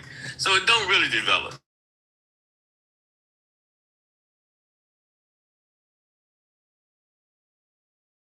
Out there with cameras and phones and all that stuff. Everybody got cameras nowadays. If that was said, and they say this is in her police report, and they said, so if that was said, don't you think somebody would have released that footage on YouTube or TikTok or somewhere? Facebook, you know what I'm saying? Yeah. If you got all these people out here, so far they haven't been able to come up with that. And the thing that I'm leery about. Well, wait a minute. If the footage was in the possession of a bar, or maybe it's a city camera or something like that. I don't know what they get at, what they have access to it. They were out of range of the camera from the bar. It was they don't the camera where they were at outside. The camera did not cover that area. It was outside the coverage of the camera. Okay. So basically, all they got is people, witnesses, and people with phones. You know, the Well, modus operandi. if they got phones, then yeah, that footage should come out. It would have been. It came out by now. Yeah. If that was said. It might be out there. I may have to look around. Some of the underground sites like Instagram or World Star. It may be out there. That footage may be out there. This is a national story now, Tim. So it would have been. It just became but it ain't really been a hardcore national story as much. I mean, it's just really. I mean, if that footage is out there, it'll come out. I'll tell you it'll come out. Yeah, exactly. And so my thing with that is that, we got different times in our past, and we don't even have to go back too far about that. We got different times in our past where you have numerous Caucasians that have accused black men of everything from carjacking them and pew-pewing their wife and end up they did it, or unaliving their kids, or just all kind of stupid shit that come to find out it was not true. So that's where my leeriness comes in. If you show me that that's what they said, then charge them accordingly. Okay. I don't. That's all I have to. But let me ask you this: if it actually happened the way they're claiming, do you believe this was an act of racism? It was a racist act. Yeah, an act of racism. Okay. An act of racism, in other words. Racism or a racist What's act? the difference between a racist act of racism? That's the question. To me, they sound like one in the. Okay, you can be racist, right? Okay. But somebody that has the power to practice racism it can affect you. Okay, they can use the institutions.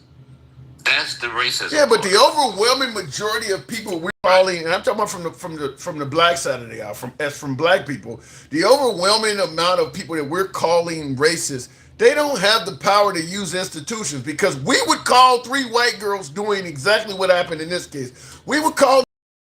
They don't have the power of the institution to use it. It would be a racist act. But everybody want to put racism and and they're two different things.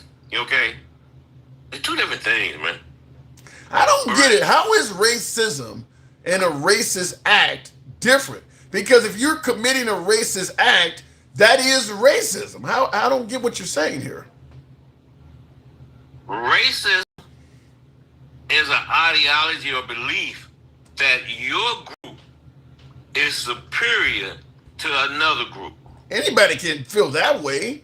And that can be individual, or it can also be structural. Okay. Okay. Black people cannot. We don't control any institutions. Yeah, but you said it. You didn't say. You said it. If you believe your group. Yeah, but you said if you believe your group is superior, you can believe that whether you control stuff or not. You can still have that belief. You can still believe you're better. Let me put it to you like this. In the United States of America, right? Okay. Which group for years, actually, we would probably say for a couple of centuries, all the way up through the 20th century, which group thought that they were superior? They were the superior being. It wasn't black folks. Yeah, that if we're talking about white supremacy, yes, I agree with you there. But I don't think you what do you say? You can't be. You can't. Wait. You're saying you cannot be racist if you don't think you're superior? That's not what I said. I'm trying to get clarity. I'm trying to figure it out. You can perform a racist act, right? You can be a racist person, right? But how can you push racism when you don't control anything? Because I don't think racism is all about controlling anything. Sometimes it's just about hate. You can be hateful without having any control at all. Let me ask you this. So, let's say you go to a not a business. So you go to a government agency, right? And that person that you talk to, he might be racist, right? Okay. But the control being over that organization, that organization, he can use that to perform racism against you. Okay, let's say the organization is owned by black people and the person that's being talked down to is white, then that means that organization is committing an act of racism. They control the mechanism of the company that you're applying for. And then that means the black company is being racist and committing an act of racism towards the white person applying, then, wouldn't it? You're talking individual. So are you.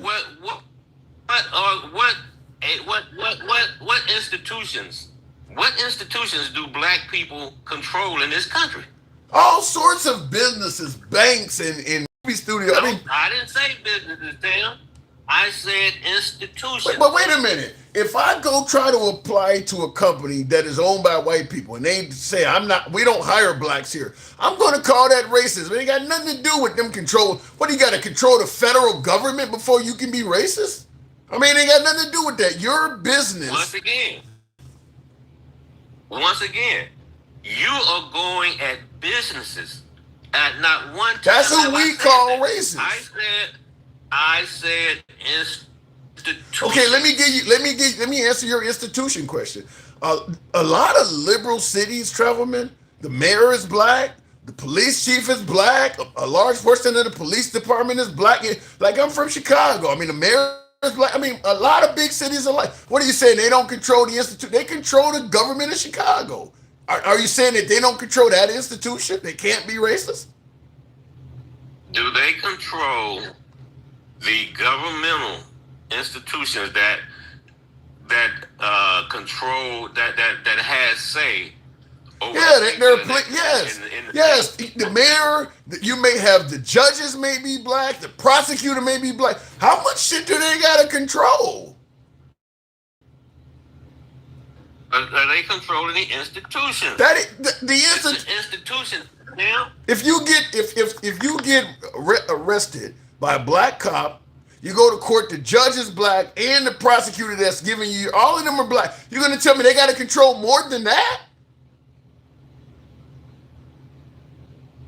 Let me think about that one for a minute. Yeah, I mean, like, at some point, you got to admit. Yeah, because they're controlling everything. They're controlling everything. There's plenty of, there are plenty of. Okay, now take this out. Take this out. They control within the city. But look at the state. Who controls that? If the judge sentences, if a black judge sentences you to prison and you get prosecuted by a black, it don't matter who the white guy is above them. They did that to you. The governor didn't do that. Those black people did that to you. I mean, you gonna skip over the guy who actually found you guilty, the guy who prosecuted you, the judge that sentenced you to prison. You gonna skip over all of them? Well, my governor's white though. No, those are the people that is your institution. That's not what I'm saying. What I'm saying is that within the United States of America, right? Mm-hmm. Black people do not control the institutions that run this country. Yeah, they do control a lot of. That's not true. They do control a lot of institutions. Like I just said, the judicial institution. If you get sentenced to prison by if you get sentenced to prison by a black judge, it don't matter who controls the institution. Your issue stops with that judge. It don't matter who controls it. He's the one that found you worthy of going to prison. Why are you blaming somebody above him? They didn't do it. He did it. What are the policies that come out? The policies that come out of these institutions. You going down on the granular, you going down to the judge. What are the policies that come out of the institutions? But you still are not realizing whatever policies you want to, you got a hell of a lot of people in liberal areas that are African American that voted for those policies. They want this stuff. And you're the policy that comes out of the institution is detrimental. Let's say the policy that comes out, say from DOJ, they pass a new law or whatever, right? And this law is detrimental to black people, but not to white people. Isn't that racism? Yeah, I would agree with that. That's coming out of the institution. That's coming out of the institution. If they are being found guilty of, let's say, you get more time for crack than cocaine. If it's one of those laws, yeah. But there's a ton of things that I'm talking about. Yeah, but there's a ton of shit that doesn't fall under that category. But you also have a lot of stuff also that falls under other things too, like coming out of the FHA. A lot of people think the stuff don't exist today, but it's still there. Yeah, I'm not going to deny that. But what I'm simply saying is you don't have to hold on. What I'm saying is you don't have to go all the way to the top to say, well, it's impossible for you. No, if all of these lower levels found you guilty, we're still going to blame it on the white guy because he's all the way at the top. Even though maybe your mayor and your county guy and your sheriff and the guy all of these are black people, but we're going to go all the way to the top and say it's his fault, even though that person don't even know what happened. Well, but he signed the law into business. Even though all of the black people in the town may have voted for that law. I think at some point it's like we're literally trying to find a boogeyman. Some of this, like, you hear them talking about Kamala Harris, for instance, all the time. But she was doing that. Black people were not hating on Kamala Harris when she was in California. We're going to blame the white guy. She was part of the system. She was locking people up. But she was locking them up because they were breaking the damn law. Right. So that ain't got nothing to do. But if they were getting, like you said, go back to the disparity in the difference between the CRK and the Potter. You know. Yeah. Now, she was responsible for something like that. Yeah, a law like that, okay. I'm not denying. And real quick in the comments, Kareem the Dream says, all black government. Google all black government. If you live in a big city, there is no all anything government. If you live in a big city, chances are that your government is going to be a bunch of diverse officials. Particularly if it's a town that has a large black population like DC or Philadelphia or Baltimore somewhere. There is not going to be an all anything government. But I'll tell you one thing, Baltimore is going to have a whole lot of black people in government. Go ahead, Travelman. But they will have a large amount, but it will be a more multicultural government more so than when you go down to Mississippi, Alabama, or somewhere. Yeah, now that's different. Yeah, okay, yeah, so, that's different. Okay, so we kind of got sidetracked. Good discussion though, but we kind of got sidetracked. Okay, back to these young women. And the point I was getting at is that throughout the last 30 years or the last 10 years, it's been a lot of accusations made by Caucasian people that black folks were doing things, and then they come to find out that they were not doing. And I'm hoping that these young ladies did not say that. But like I said, the lady's story, it just doesn't add up. But see, one of the other things that it does is, okay, for the last 2 weeks, whatever, everybody's talking about, like you talking about these 3 young ladies, this white girl got her ass whooped or whatever, all this time. Meanwhile, the Supreme Court passed down 3 major decisions today. Mm-hmm. One of which is major because it's going to upend the different independent agencies that have existed in the government for the last 100 years, and they just overturned that. So now the president can go in and put in the people who they want to put in there, and instead of being experts, it's been run by political operatives. I mean, it ain't like he ain't already been doing that. It ain't like he ain't already been doing that. but other presidents were not, because they adhered to the fact that these independent agencies, they were supposed to be immune from politics. You know, you had your political appointees at the top, but then you had the people that actually ran it and was there irregardless of who was president. But instead of talking about these particular ones, or the fact also that they shot down the mail-in ballot thing, and they also refused to take the case of E. Jean Carroll, so he lost that. That's done. Can you imagine how much money has been wasted constantly trying to appeal E. Jean Carroll? You're going to lose that. I mean, that is a loss. I mean, it just shows that he has infinite wealth and access to free lawyers and shit. Because that's look. You defame the woman. The case is not about rape. It's about you defaming her character and saying this horrible shit. You're not going to win that. Yeah. So the $5 million one, that's the one they refused to take. So they still got the $85 million sitting out there. So you got that going on. Then they came back and said that you can't mess with the Fed. You cannot fire this lady that's on the Fed. They shot that down. But we spent and we still got all kind of shit going over in Iran, where they've also hit some more Gulf states over there. But meanwhile, we spending all this time about 3 black women that jumped on a white woman. No, we not. We spending a lot more time. No, that's actually not true. I mean, we spending a lot of time talking about Iran. I don't think that's true. This story is not getting anywhere near.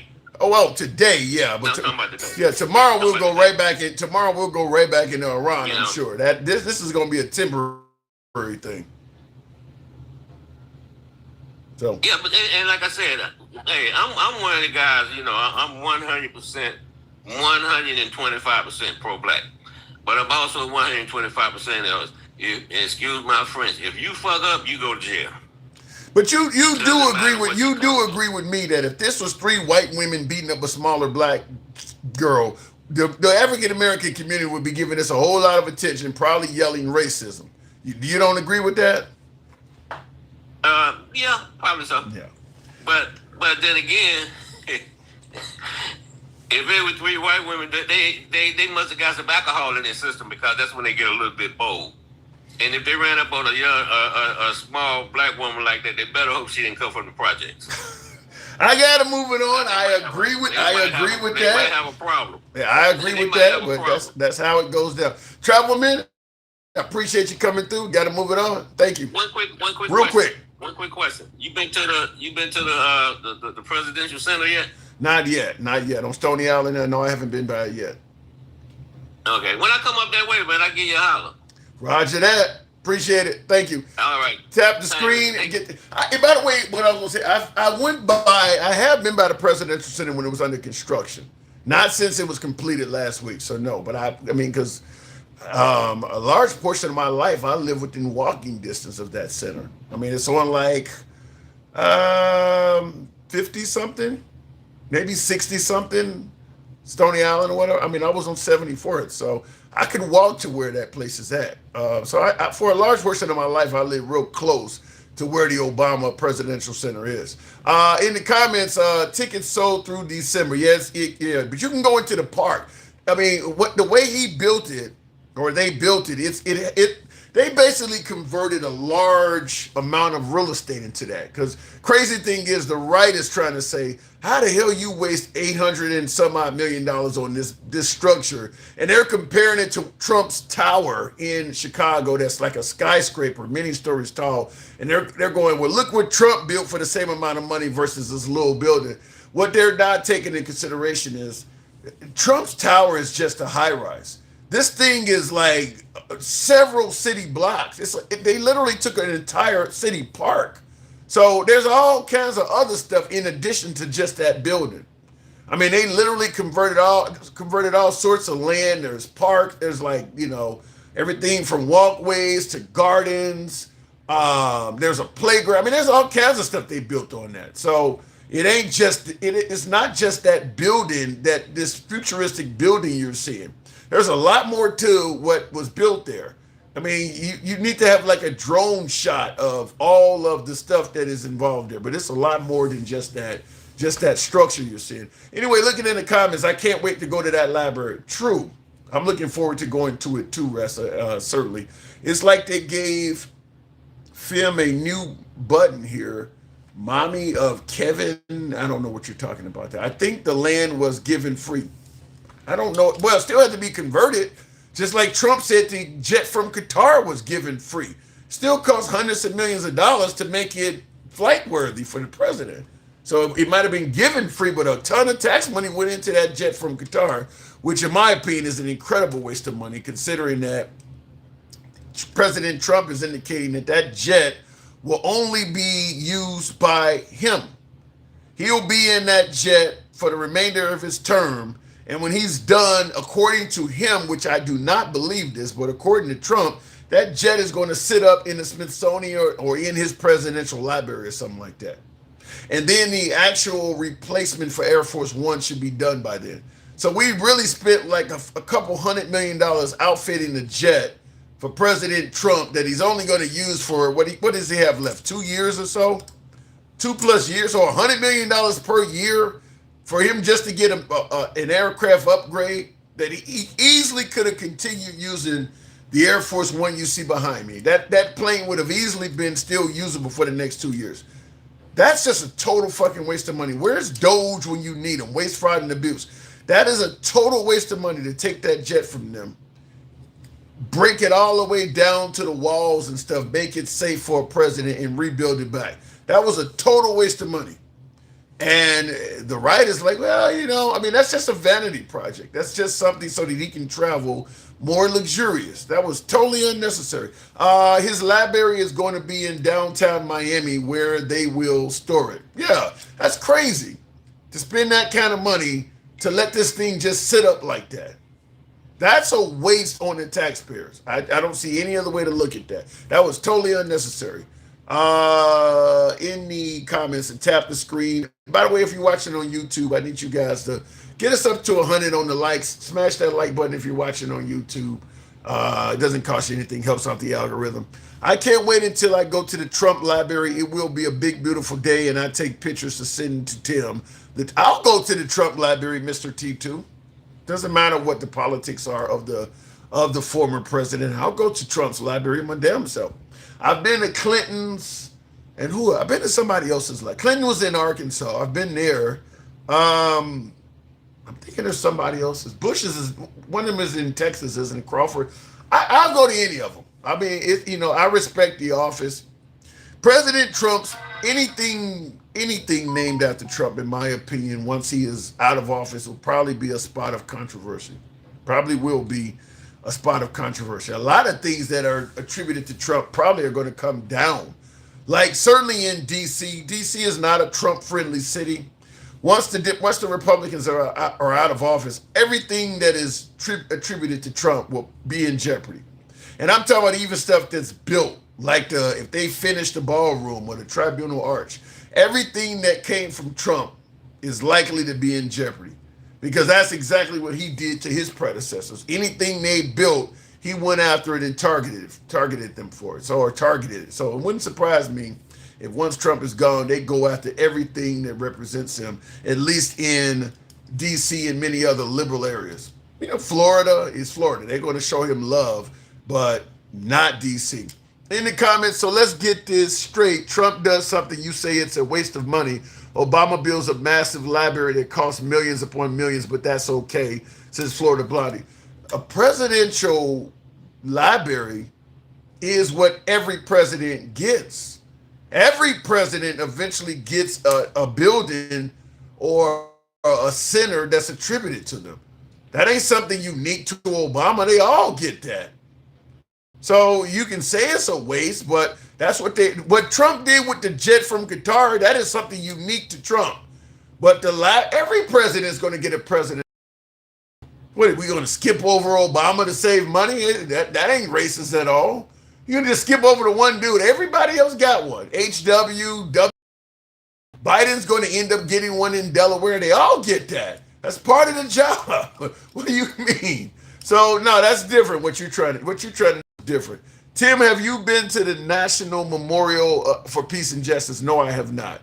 Don't explain shit to them, Tim, if they don't want to come up. Florida Blondie, if she comes up, I'll bring her up. She's in the comments a lot. We respect her. Let me go back to the box. We'll bring up Tay. Good evening, Tay. Welcome to the program. Need you guys to tap the screen. A lot of lazy fingers in here. Get us up to 50,000 likes. You guys tap the screen. Why do you support someone who has been found liable for sexual assault? Says Kareem. I didn't say I support him. I respect the office. And I would love to go to Trump's presidential library when it's open. I believe I eat politics. I will certainly go to that. I don't mean I'm not going to go there wearing a MAGA hat, but I would go to Trump's presidential library. It's like I'm looking forward to going to Obama's, and I would go to Bush and his father's libraries. It's just kind of how I do it. He said that's BS. I get it. It is, in fact, an oxymoron. Trump gets a library, but none of his supporters can read. Giant robot, that's a bit harsh. Tap the screen, folks. Tell people out the hat and mustache, TikTok cap goals, if you will. Show the program some love if there is any of that. Breaking news, June 25th, the MAGA influencer arrested at Trump's Great American State Fair for lewd, indecent, obscene acts. What about him? What about him? Tim, Trump don't respect the office. True, Jermaine, that is true. But that don't mean I reciprocate by doing the same thing he's doing. No, I agree with you 100%. Trump does not respect the office of Senate, the office of representatives, the office of mayor, the office of governor, the office of president. I agree with you 100%. He does not respect the office. He does not respect politicians. I don't think he respects anything. There is nothing that Trump won't criticize. He's attacked the Pope. He literally attacked the Pope. So he don't respect anything. There's nothing he won't attack. If he doesn't like what you're doing, he'll attack Supreme Court justices. He attacked judges while he's actually in court. I mean, he don't respect any of that shit. You'll probably get tear down. You'll probably get tear down the wall. Now, I don't think the wall's coming down. That's one thing that Trump did that I expect to stay. Appreciate that, Louis Miguel. Thank you for your love and support. Appreciate that. Now, the wall will stay up.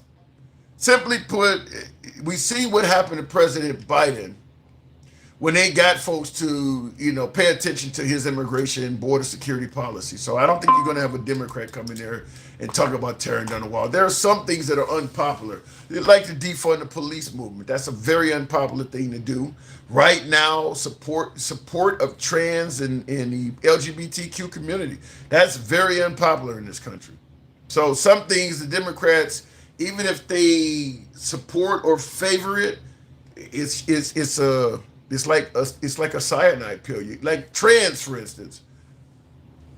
Even if you support the trans movement, the trans community, you almost got to do it in silence right now. It's just not popular. The hate towards trans is significant. It would be like supporting civil rights for African Americans in the 1930s and 40s as a white person.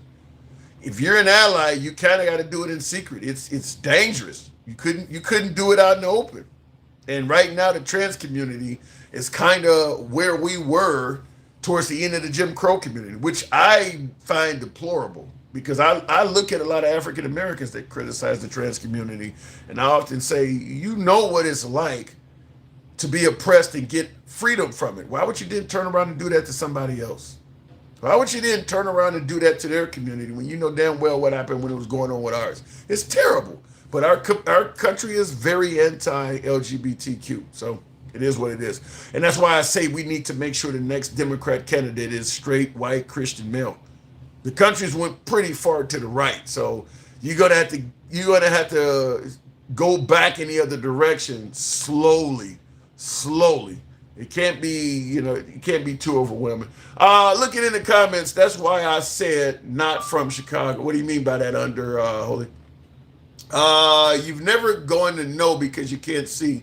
Some of these comments you guys are saying, I do not understand. In the comments, you'll probably tear the wall, the Mexican wall, the border wall's not coming down. In the comments, are we at 50,000? Tap the screen. We'll take the next caller in the comment section. Tim, you criticize them all the time. I do? In what way? Let me know. Criticizing don't mean I don't like the community, though. I criticize African Americans. I'm one of them. What do you think? I hate African Americans? I criticize liberals. I speak critical of everyone if I think it's something to criticize. Just like you can probably come up with a comment that I've said has been favorable to everyone.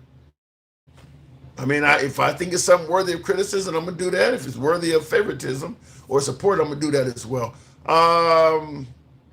In the comments, nobody cares about people's sexuality. Bullshit. They absolutely do. They absolutely do. I think that. I mean, look at gay marriage. Two dudes or two women getting married has zero effect on their neighbors or any of us. And yet it took till 2015 to legalize that. Took a couple hundred years or more.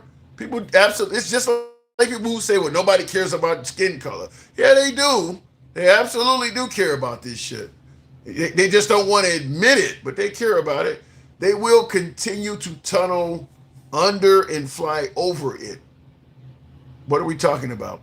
What are 47 trees he's going to plant? How much will that cost? I don't think that's terrible to plant 47 trees. I don't know, you might get a Democrat go in there and just knock one of them down in honor of Biden, 46, or knock a couple of them down in honor of Obama, or maybe even add a couple of them. But I do believe, because of how President Trump has acted, a lot of his legacy in D.C. will be erased. The changes he made to the White House, all that gold he put up, all that shit's coming down.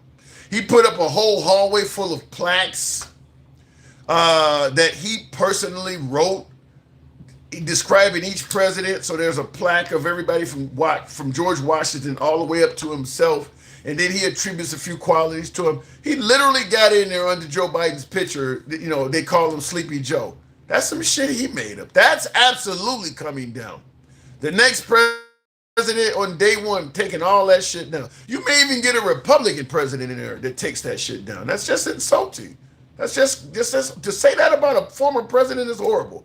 And of course, he said it about some negative shit about Obama as well in there. To put that in the White House, a whole long wall with each president, and you got negative shit about them under their light. I mean, that's just horrible. So yeah, all of that's going to come down. I mean, my guess is, like I said, his legacy will be a very interesting one. It absolutely will. Why do we need parades for it? Because he convinced them that a parade was going to be patriotic or something. I don't know. You don't have to attend the parade. No, but you got to pay for it out of your tax dollars. No, the parade was unnecessary. I think the parade, certainly the one last year, to me, what we're looking at, are we at 50,000? Tap the screen. To me, what it appears we're looking at is that Trump every year is going to have something special on his birthday at our expense. We had a parade last year. This year we had a UFC fight. Every year they're going to tell you it's not costing taxpayers a dollar. And I guarantee you, once Trump is out of office and you get some truth tellers in there, proper auditors, you're going to find out they spent a whole lot of your money on a lot of them vanity projects. All that shit ain't being paid for by other people. He said the ballroom was not going to cost us any money. Yeah, they're charging you and I money for that stuff. All of that stuff you're going to find out.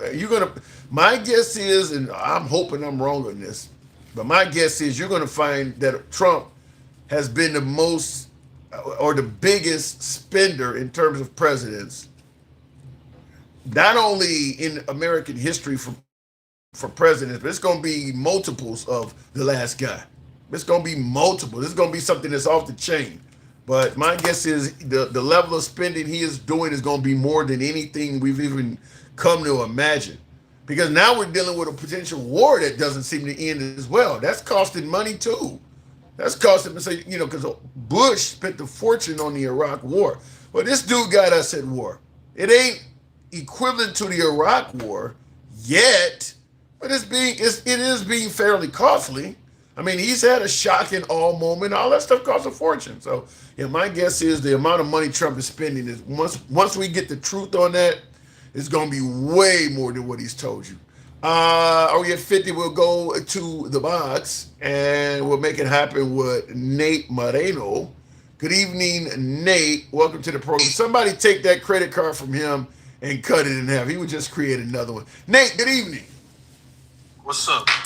I don't know. I'm apparently getting a lot of things wrong today. They're coming down on me hard, man. What am I getting wrong now? Yeah, fuck Trump. So I don't even want to talk about that moron. But what about my New York mayor? I think your New York mayor has a lengthy future ahead of him. Even though the right don't like him, to me, that dude is going to definitely end up being more than just a mayor. Unless he does something to really fuck up New York, and I don't see it. I think he's going to climb the ranks. Remember, I talked to you the other day, and Yep. I told you about Adams. He's getting all his boys locked up for robbing New York. And Adams, remember I told you he ran? He became a whole citizen somewhere else. Yeah, he's in. I looked it up. I forget the name of the country he went to. Yeah, he left. Your former mayor is now in a whole other country, which speaks volumes. He obviously thought that they were coming to get him to do something like that. Yeah, so they locked up everybody underneath him. They pressing charges on him. Wow. For cooking the books and everything. That's one. Then we got the freeze that they can't raise our rent for 2 years. The whole city? If you got a lease, that's why Trump right now, he's flipping because he can't even pick up his rent. For if you have a lease less than a year or 2 years, they can't pick up your rent increase. In the whole city? They froze it. Google it. They froze it. Wow. That they can't do that. Like, yo, they've been picking up the rent so much, like, yo, we gotta freeze that. And see, this is what I was telling some of my folks in regards to them talking about controlling the system and mechanism. See, that's coming from a mayor. So that's a what do you want to call it? They say, we don't control systems. That's coming from a mayor that's been able to do that. So he's been able to freeze man, that's crazy. Wow. Yeah, they can't pick up they froze that they can't. If you have a 1 year or 2 year lease, they can't pick up your rent. He's going hard on people fixing. They gotta fix apartments. Remember, I told you that in the winter they had the buses out there. So when it was the snowstorm, so people wouldn't freeze. He was paying. I forgot to tell you that when they had the snowstorm, he was paying people to come and help remove snow for $30 an hour for the snowstorm. He was doing that. He's gonna make 2 supermarkets. That's for the government to try to lower the prices of food. He's doing one in Harlem and one in the Bronx. That's going to be government funded. And so because it's crazy, because I mean there are folks talking about this from a standpoint of socialism, saying that they don't like this, but it sounds like the average New Yorker is really liking this guy. I saw a video of him jumping in a pool with a complete suit on. Yeah, that's what they got to talk about, but they don't want to talk about how they help. He's helping hundreds of people, hundreds of thousands of people in New York. Then he has the if your kid is 2 years and under, like you get affordable help. You get babysitters for free. He made that happen. I gotta ask the obvious question. I gotta ask the obvious question because of what he's doing. Where's the money coming from to do all this stuff? New York City. We're not just giving it away no more. New York City. Wow. We subsidize other states. Jersey, Connecticut, all of New York, like Albany, like all that money's our money. I like it. I like it a lot. Nobody says, "Hey, I'm from Europe. Let me travel to Albany." Nobody goes to Albany. Everybody comes to the city. The money's in the city. Yeah. So instead of we handed it out, like, hold up, like we got other stuff to do, but they want to show him jump in the pool, and they talking about, oh, he broke the code of jumping in the pool with regular clothes on and what? All this stupid shit. I thought I actually think him jumping in the pool is awesome for his persona. He comes across as a man of the people. I think that I looked at that shit and smiled and watched it many times. I think that's awesome. He don't come across as an uppity. Fox News been saying that. Huh? Fox News brought that up. He's been walking the streets, meeting regular people. Hey, how you doing? Whatever. What's going on? He filled up 100,000 potholes. He did the Well, let's be clear. let's be clear. Fox News is not going to give Mamdani credit. As they say about Trump, they wouldn't give Trump credit if he cured cancer. That's the same way the right feels about Mamdani. They're going to criticize him for smiling. Anything he does, they're going to criticize. Yeah, listen. They want to call him a social. Whatever he is, he's doing it right. How about that? Like, I don't care what they want to categorize him, or he categorizes himself. Whatever he's doing, he's helping regular people. His first 100 days, he did more than what Trump did in his first 100 days. Wow. And in the comments, the Nardy Boy says, Donald Trump, the grift and the curse, he's being what he's always been. Sneakers, plates, trading cards, universities, casinos, steaks, phones, etc. Yeah, he's grifting. Yeah, he's making a killing on the office there, Nardy. I don't disagree with that. But in regards to Mamdani, you think he could end up being a governor, senator, or something? You think? I mean, because I believe he has a future ahead of him. He's just turning 35, but I mean, which means he can. He's got the personality. He's got the personality. Yeah. He has the If they try to like talk to him about being like against Jewish, whatever, like he's not afraid to take no answers. Like, are you gonna go to the Jewish wall and whatever? He's like, no, I'm gonna deal with New York's problems. I'm staying in New York, not traveling nowhere.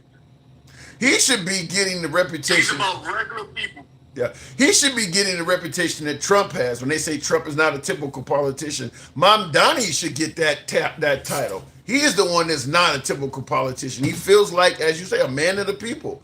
From what I've seen, most of the people, I think I told you this before, most of the people criticizing Mamdani do not live in New York. Of course not. Yeah. They just watch whatever news, and then, he's the big boogeyman. You know what I'm saying? That's how they playing it out. But from day one, he's been going into housing. He got money for housing from the state to fix it all up. He's got the big freeze. The freezing of the rent is big. Yeah. Like they've been picking up That's also something he said that he was going to do when he was going to fight for. But that's big because they've been picking up like 6% or whatever. All the landlords are flipping out. Like, like how I'm supposed to pay whatever. Like, yo, deal with it. Y'all been picking up the rent. And the other thing is with New York is like they get vouchers and stuff like that. People get like vouchers. Mm-hmm. So they'll get like, I don't know, like welfare or whatever. So the government will say, hey, we'll give you up to $2,000-$3,000 for this many apartments, for this room, like a one bedroom. We'll give you like $2,500. So that's the max. So all the landlords go straight to the max, and that's what makes all the rents go so high. Because, people, then everybody has to get a subsidized check from somewhere. You know what I'm saying? So now he's like, no, like, we're going to freeze everything. We're going to make sure the apartments are good because, there's fires and stuff like that. We're going to see if they're livable. And if they're not livable, we're going to hold y'all accountable. And this is how this is going to go. Like, y'all been slacking off for years.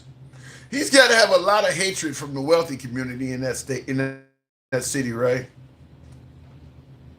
Yeah, but we don't want to hear it. Like, we don't care.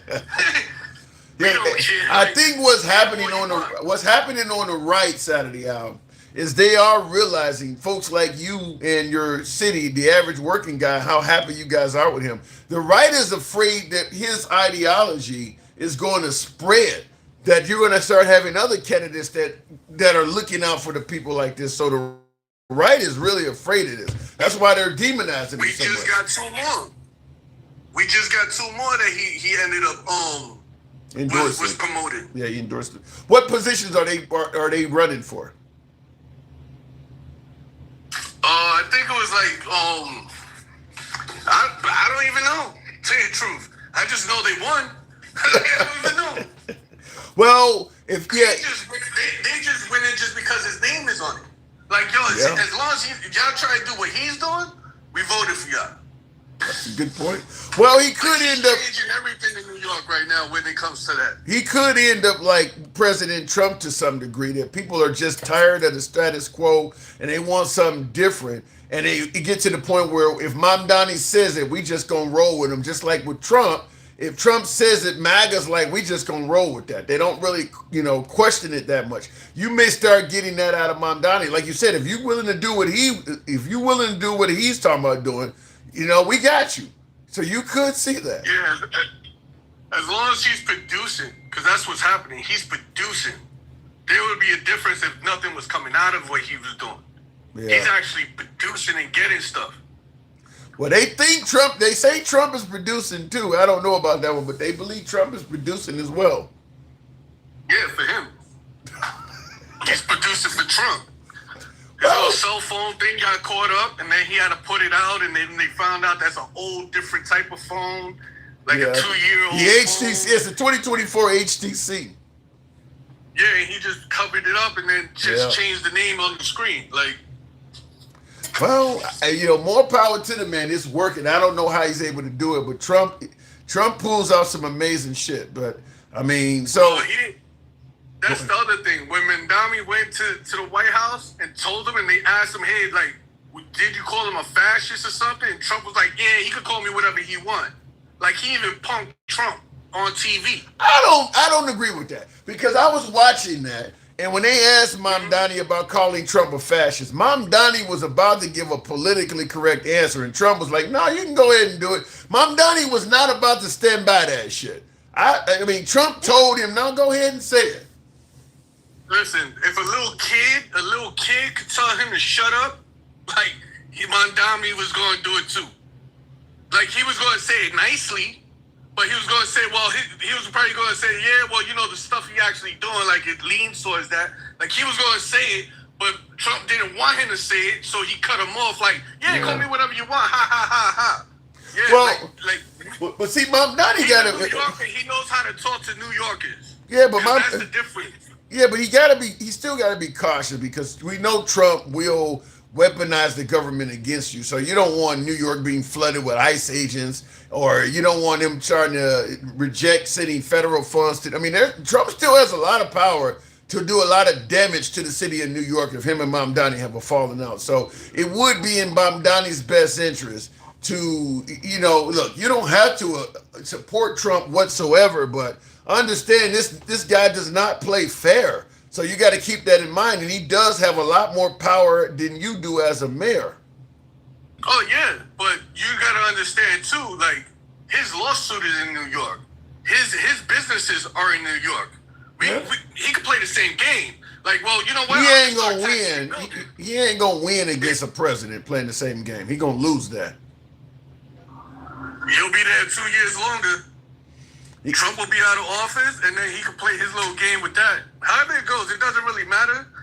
What matters is he's working out right now just great. Great.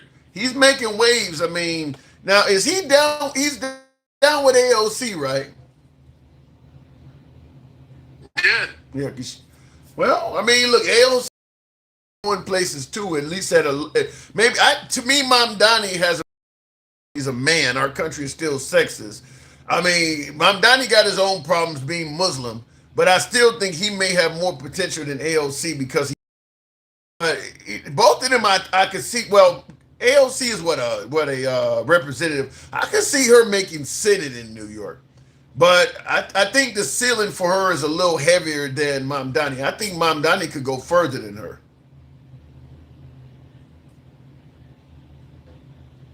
Yeah. Yeah, so. But it all depends. It all depends. Like I told you before, like right now he's doing good. But like I told you, he could end up robbing us like Mayor Adams. I don't fucking know. True. But for right now, for the results he's giving us, it's good. Like, I don't know what happens later. When Mayor Adams said, yo, you can smoke weed outside, don't worry about it, everybody was happy for him. But when he left office and they found out he had like $1 billion fucking deficit, like $17 billion deficit, like, all right, he robbed us. You know what I'm saying? Yeah. So right now, he's doing great. Like, he's showing results. He's got, hey, you want to go get a job, go get a job, go get you a babysitter, like, until you can figure this out. Like, he's doing all that. And that's just for regular workers. You know what I'm saying? Like, hard workers, yo, find a job, get your steps in, do what you got to do, and we'll figure this out. Did he do anything for like giving you bus rides or rides on the subway? Did he subsidize that as well? Bus fare and shit like that? So the bus ride is number one. All right, so let me clear it up. So when all that happened, you gotta remember he didn't know the books were cooked. Remember that happened afterwards when he was running. They were saying, yeah, we don't have a deficit. This is this, whatever. He found out there's a deficit. Then he was like, all right, well, we gotta find this money. That's how he ended up getting that extra bread. Thank you, Cedric. But yeah. when you get on the when you get on the bus, like people get on the back of the bus, the front of the bus. I think sometimes I'm the only one who's paying. Like nobody really pays the bus. Now the train, that's a whole different thing. But on the bus, people usually just get on the bus, and even if you just walk right past the bus driver, he doesn't stop you or nothing. But that's been happening since the pandemic. They're not really making money off the buses. Wow. Well, that's something that needs to be gotten under control. On the train. What they've been doing is, what they do have is, they got city buses. I mean, city bikes. And everybody's been jumping on those, and they make some money off of that. It's like $5 to pop it off the bike rack, and there's, I think it's like 50 cents a minute or something like that. So you could just go from one spot to the other. Like, well, if the deficit existed, then I can understand. I do got to move it on, but it does sound like he's a man of the people, at least so far, and I like the fact that you actually stated, as long as he's producing, we're not cult members. He got to be producing. You're rightfully pointing out that at least for now, in his early stages, he is producing. But I got to move it on, Nate. Appreciate you coming through, man. Thank you. Hold up, but I got one thing for you, right? Real quick. So you from Chicago, right? Yeah. Your boy that Mike is always roasting, he runs. I forgot the MAGA guy. Not MAGA reacts. The dumb one that he just stays quiet after a while. I haven't heard him on here for a while. I'm trying to think who that is. I was watching the Bundys the other day, right? Mm-hmm. And he sounds like Marcy. That's why I was trying to picture the voice. I don't know who that is. When that's always flipping out, he be screaming at you and all that stupid stuff. Straight talk? I think, yeah, straight talk. He hasn't been on for a while. That as soon as Mike gets on, he runs. Yeah. He sounds just like Marcy. Oh my just nagging God. all the time and just doesn't shut up. Marcy Darcy from Married with Children, really? Yeah, next time you talk to him, just close your eyes, picture Marcy, and it's him. I gotta go. Nate, I don't know about that. I appreciate you coming through, though. Thank you. Marcy. Marcy. That's crazy. That's one of my favorite shows, too, Married with Children. Love, love, love that show. Tap the screen. Nate, he has a lot. Yeah, he does have a laugh. Straight Talk does. He does like investing in shit like that. He talks about it. He has a live talking about investments and stuff like that. Go figure. Tap the screen. Get us on up to 80,000, if you will. Some lazy thumbs in here and all of that good shit. Maybe we need to roll it out on this one. Real quick, I do want to play something, though. This is in regards to what my last caller was talking about. I think it's worthy of discussion or worthy of hearing. I haven't heard this before. I'm curious to see what they have to say on this. Mayor Zoran Mamdani delivering a key campaign promise. Last night, a New York City panel voted to freeze rents for roughly 1 million rent-stabilized apartments on 1- and 2-year leases. That freeze applies to leases that begin on or after, I should say, October 1st. Some rent-stabilized landlords had objectives, citing the rising cost of insurance, utilities, and other expenses. In a statement, the mayor's office saying this is the relief that working people across our city deserve. And of course, this has been part of a long-running debate about what it's going to mean for real estate development in the city. That's the other sort of side of the coin. Well, it sounds like the people are happy with that. So that is my.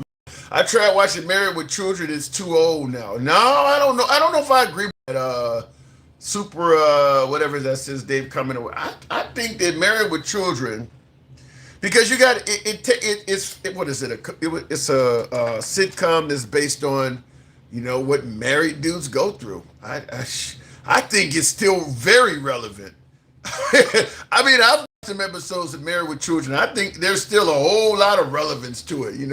The guy just wanted his own little piece when he comes home from the bullshit job he has, and the wife that don't seem to give a fuck about him. I think there's a lot of dudes that go through what he goes through.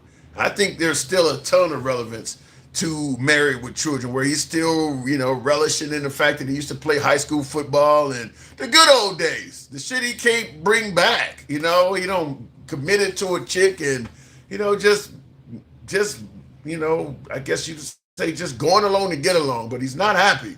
I think that describes a whole lot of dudes in my opinion. I don't think it's old at all. I think it's very relevant. Looking in the comments here, still one of the best shows. Yeah, one of the best of all time from that angle. To me, Married with Children is awesome. In the comments before we move it on, the Naughty Boy says, Mamdani versus Trump, one politician enacted policies that positively affect the lives of constituents that didn't support him. One is a Dorito.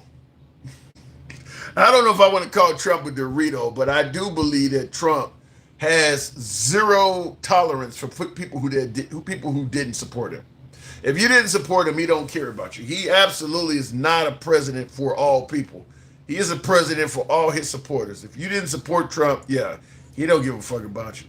I think that's, and look, I'm not saying Trump is the only politician like that, but he's one of the very few that come out and tell you, basically.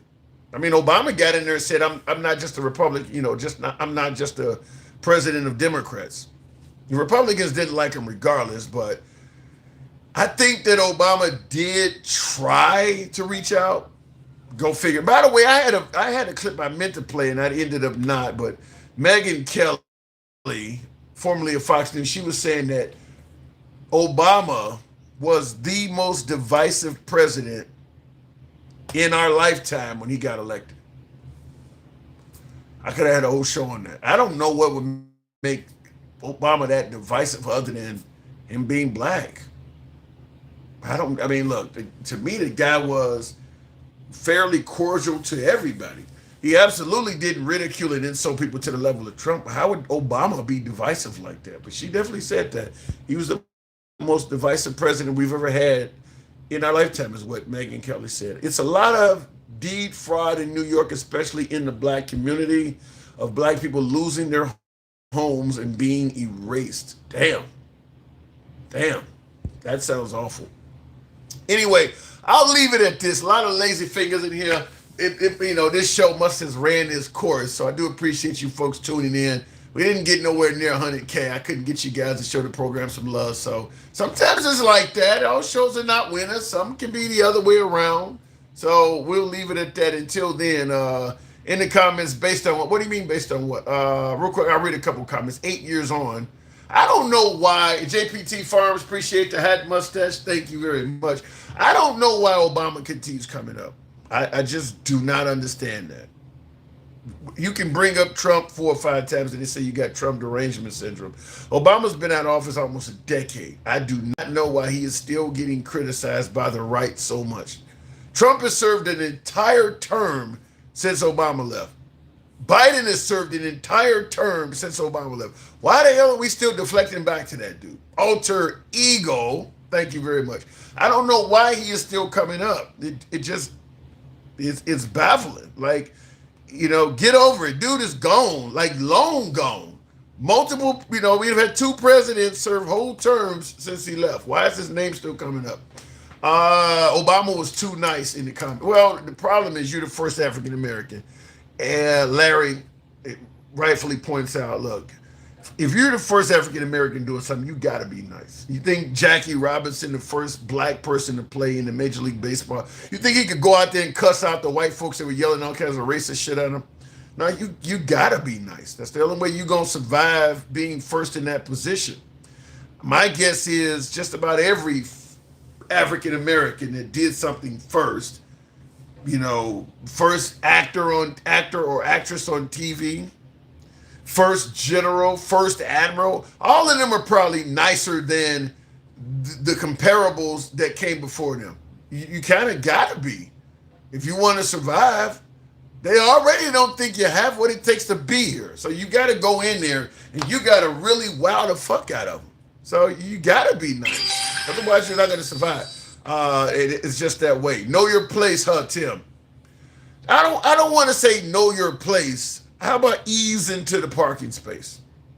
You're around people that don't trust you. Many don't like you. Don't believe you have the know-how to do the job. Going in there and going blow for blow. Thank you, Luis Miguel. Appreciate that. Going in there and going blow for blow ain't gonna cut it. It just isn't. I mean, look, Obama was as nice as you could get, and he still had a whole lot of enemies. So I don't know if he went in there acting like Trump, he wouldn't have got reelected. I think there would have been a whole lot of even liberals that elected him that would not have voted for him to be reelected. So that's just.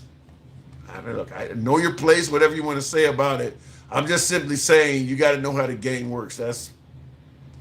You got to ease your way in there. And I don't think it would have done him any good to go in there going blow for blow against all the folks. Like was it Mitch McConnell said, I'm going to make you a one-term president?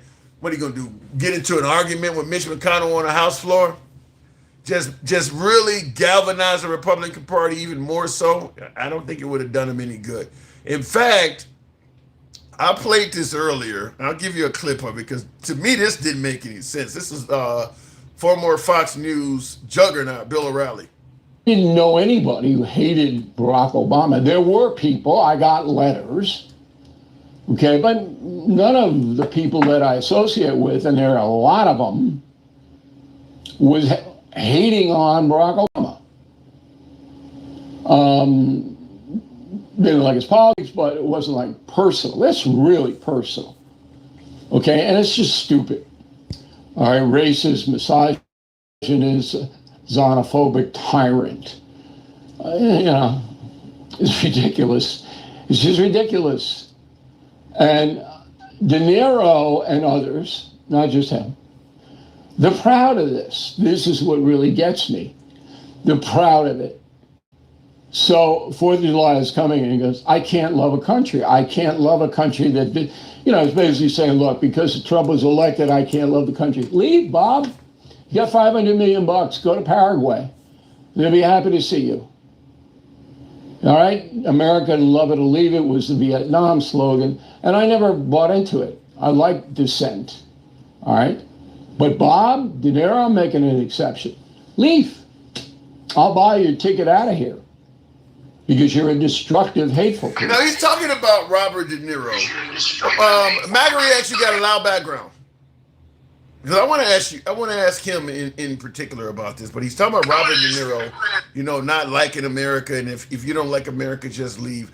I guess I'd ask Magari, why do Republicans say this all the time? When you criticize America, if you don't like the country, leave your homeland. You got a loud background. Well, give him a second. Don't know what's going on there. And Arnita, what did I do to make you say, what the fuck, Arnita? Let me know. Anyway, I guess he dropped. I would pay for a trip for him. But, I mean, look. I don't understand why the right believes, I won't say believe, why is the right against free speech? Why is the right against free speech? I don't understand that. That if you criticize America, you should leave your homeland. Make that make sense. MAGA, good evening. Hey, what's going on, Tim? Why is your side of the aisle against free speech? We're not against free speech. Why the hell are you always telling people to leave the country? What do you mean when you say if you don't like it, leave? Why is your side always telling people to leave the country? Well, these people say that they hate America. They don't say that they hate the leadership in specific. They attack America. They say it's always been bad. It's always been racist. Since we're so horrible, why are you here? Usually when we talk shit about America, we're talking shit about the leadership, about Biden. No. When you say the military's a laughing stock, cities are shitholes, you're not just talking about leadership. You're talking about the quality of we're not respecting it. This is what Trump is. Fix them. Okay, maybe they want to fix it. Usually because we want to fix them. Maybe they want to fix it. We usually say they were good and the government fucked them up and we want to fix them. No, but how are you going to fix it when you're saying we're bad from the core? How are you going to fix it bad. when you're actually in the current leadership fucked up Chicago? When you're actually in charge of the country and you're calling various cities in your own country, you're calling various cities shitholes while saying you hate that side of the aisle. You're not trying to fix anything. How you gonna fix Baltimore while you're actively calling Democrats, saying you hate Democrats? You're not trying to fix shit. Because the Democrats are running Baltimore. If we get some Republicans there, maybe we could fix it. Give them a chance for once. The citizens of like even New York should be going right, and they're going more left. Like that's gonna fix anything. Why should New York be going more right? And because they've gone nothing but left. Every one of their leadership has been. I mean, the last time New York was safe and profitable was Republican. Even though you don't think New York is profitable? No, like safe and like growing, like good. Like people in New York. I don't want to speak to New York because I don't live up there. What city in America? So it was the last paper under what's his name? Wait, hold on. You really think a city like New York with all this diversity would ever go right? Your side of the aisle does not like diversity. That's not true, Tim. Bullshit. You don't like to say that, but I don't think it's true at all. So your side doesn't. Florida is super diverse, and it's Republican. Just about every part of Florida that has a lot of diversity is a liberal city. I mean, where is it diverse and it's not liberal? Miami was right, and what just happened with that? Miami is fucking Republican. And now that's liberal. That's the truth. That's the truth. Miami is not all of Miami. The city of Miami is not all of Miami. Miami-Dade County is Miami. You know the point I'm making. It's just our geography down here is weird.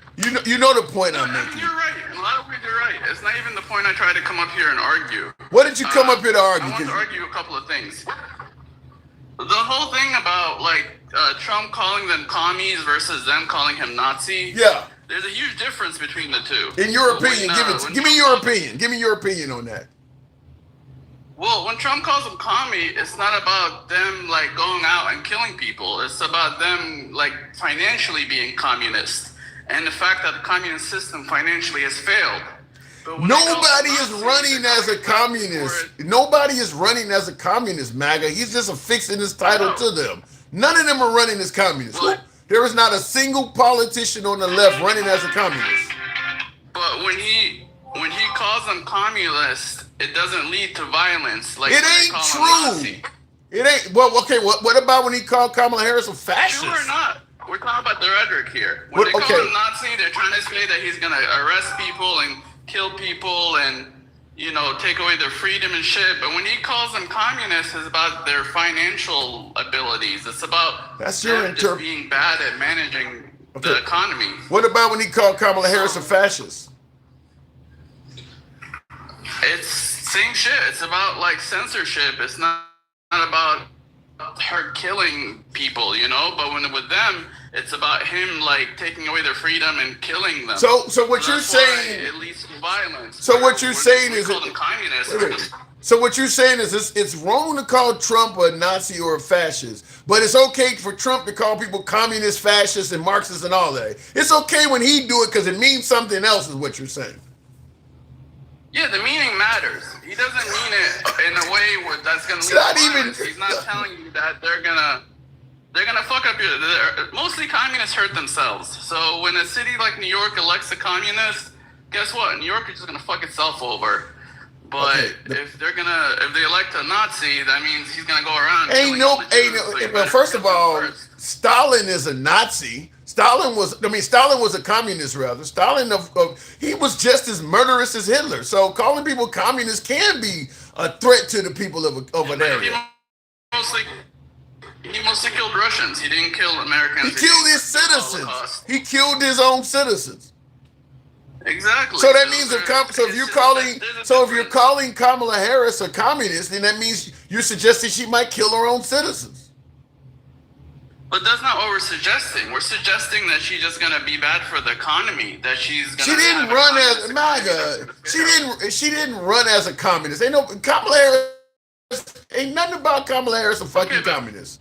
Okay, but calling her that is not going to lead to someone unaliving her because she's only going to... That is your opinion. She's going to be like Stalin and murder a bunch of people. We're saying that she's just going to fail financially. That's your opinion. Versus when they call a Trump Nazi, you're literally saying he's going to be like a Nazi and kill people. And I'm going to respond by saying that is your opinion. I'm sure somebody that's calling Trump names may say they don't think it's about killing. That's the way you interpret it. Somebody else may interpret it because Kamala Harris has never ran as a communist. Neither did Mamdani or any of these other people. He's affixing labels to people that they don't even call themselves that. But we're specifically talking about the rhetoric leading to violence. That's why we're asking you to stop calling him a Nazi, because that rhetoric will lead to violence.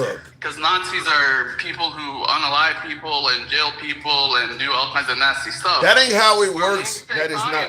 That ain't how. So in other words, because calling him a Nazi or calling him names leads to violence, we should stop. But we should just leave ourselves open to him calling us all kinds of names. That's what you want, where he's the only name caller? If he's doing it in a way that's going to lead to violence, then he's wrong for doing it. But I don't think what he does it. So based on the way you're interpreting it, where Trump's names don't lead to violence, if we do things the way you're interpreting, Trump's going to be the only one flinging names around. The other side has got to be silent. No, you could call Trump a communist. You could call Trump a failure as a businessman. No. That's not going to lead to You can call him the same names he's calling you. He hasn't called anyone a Nazi as far as I know. He's called them fascists. Whatever the case is, as long as you call him something that doesn't lead to violence. That ain't how this works.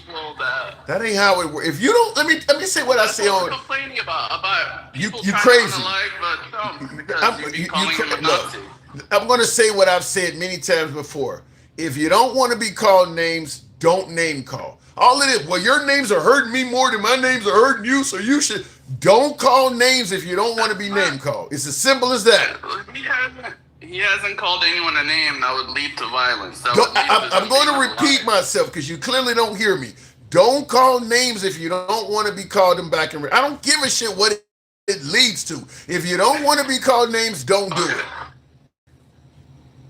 It doesn't matter how much you give a shit. There is a difference. That's what matters. And it doesn't matter. Nothing you're saying. Violence, like when you call someone a Nazi. Nothing you're saying. As far as I'm concerned, if you name call, you're fair game to be called names. Period. I don't want. Look, if I go around calling you. What? Imagine if this was still like slave times. All those people calling you Uncle Tom, isn't that going to get you killed? Imagine if he just didn't call people names, MAGA. Imagine if he just didn't do that. Well, again, like, let me ask you this. Let me ask you this simple question. Do you have to call Kamala Harris and all them fascists and communists? Does he have to do that? Yeah, because he's trying to warn you that she's going to fuck up the economy. But he's not trying to tell you that she's going to unalive you and take away all your freedom. He's warning you that she's going to be bad for the economy. That's why he calls them communists and socialists. Then maybe they're warning you that Trump is going to be Hitler. Yeah, but when you warn someone that he's going to be Hitler, that means that you're warning him that he's going to unalive you and take away your freedom and do horrible things to you. I thought we were issuing warnings. Cause you to want to unalive him because he's going to be Hitler. I thought we were issuing warnings. Either you are either okay with warnings or you're not. If you want to be warning, you want to be warning. Okay, but are you okay with warning? And the funny part is, the Nazis were socialists. I'm just telling you. The Nazi Party was a socialist party. If you want to go around calling, he called Kamala Harris a communist, Marxist, and a fascist. If you want to do that, understand it's going to bring it back on you.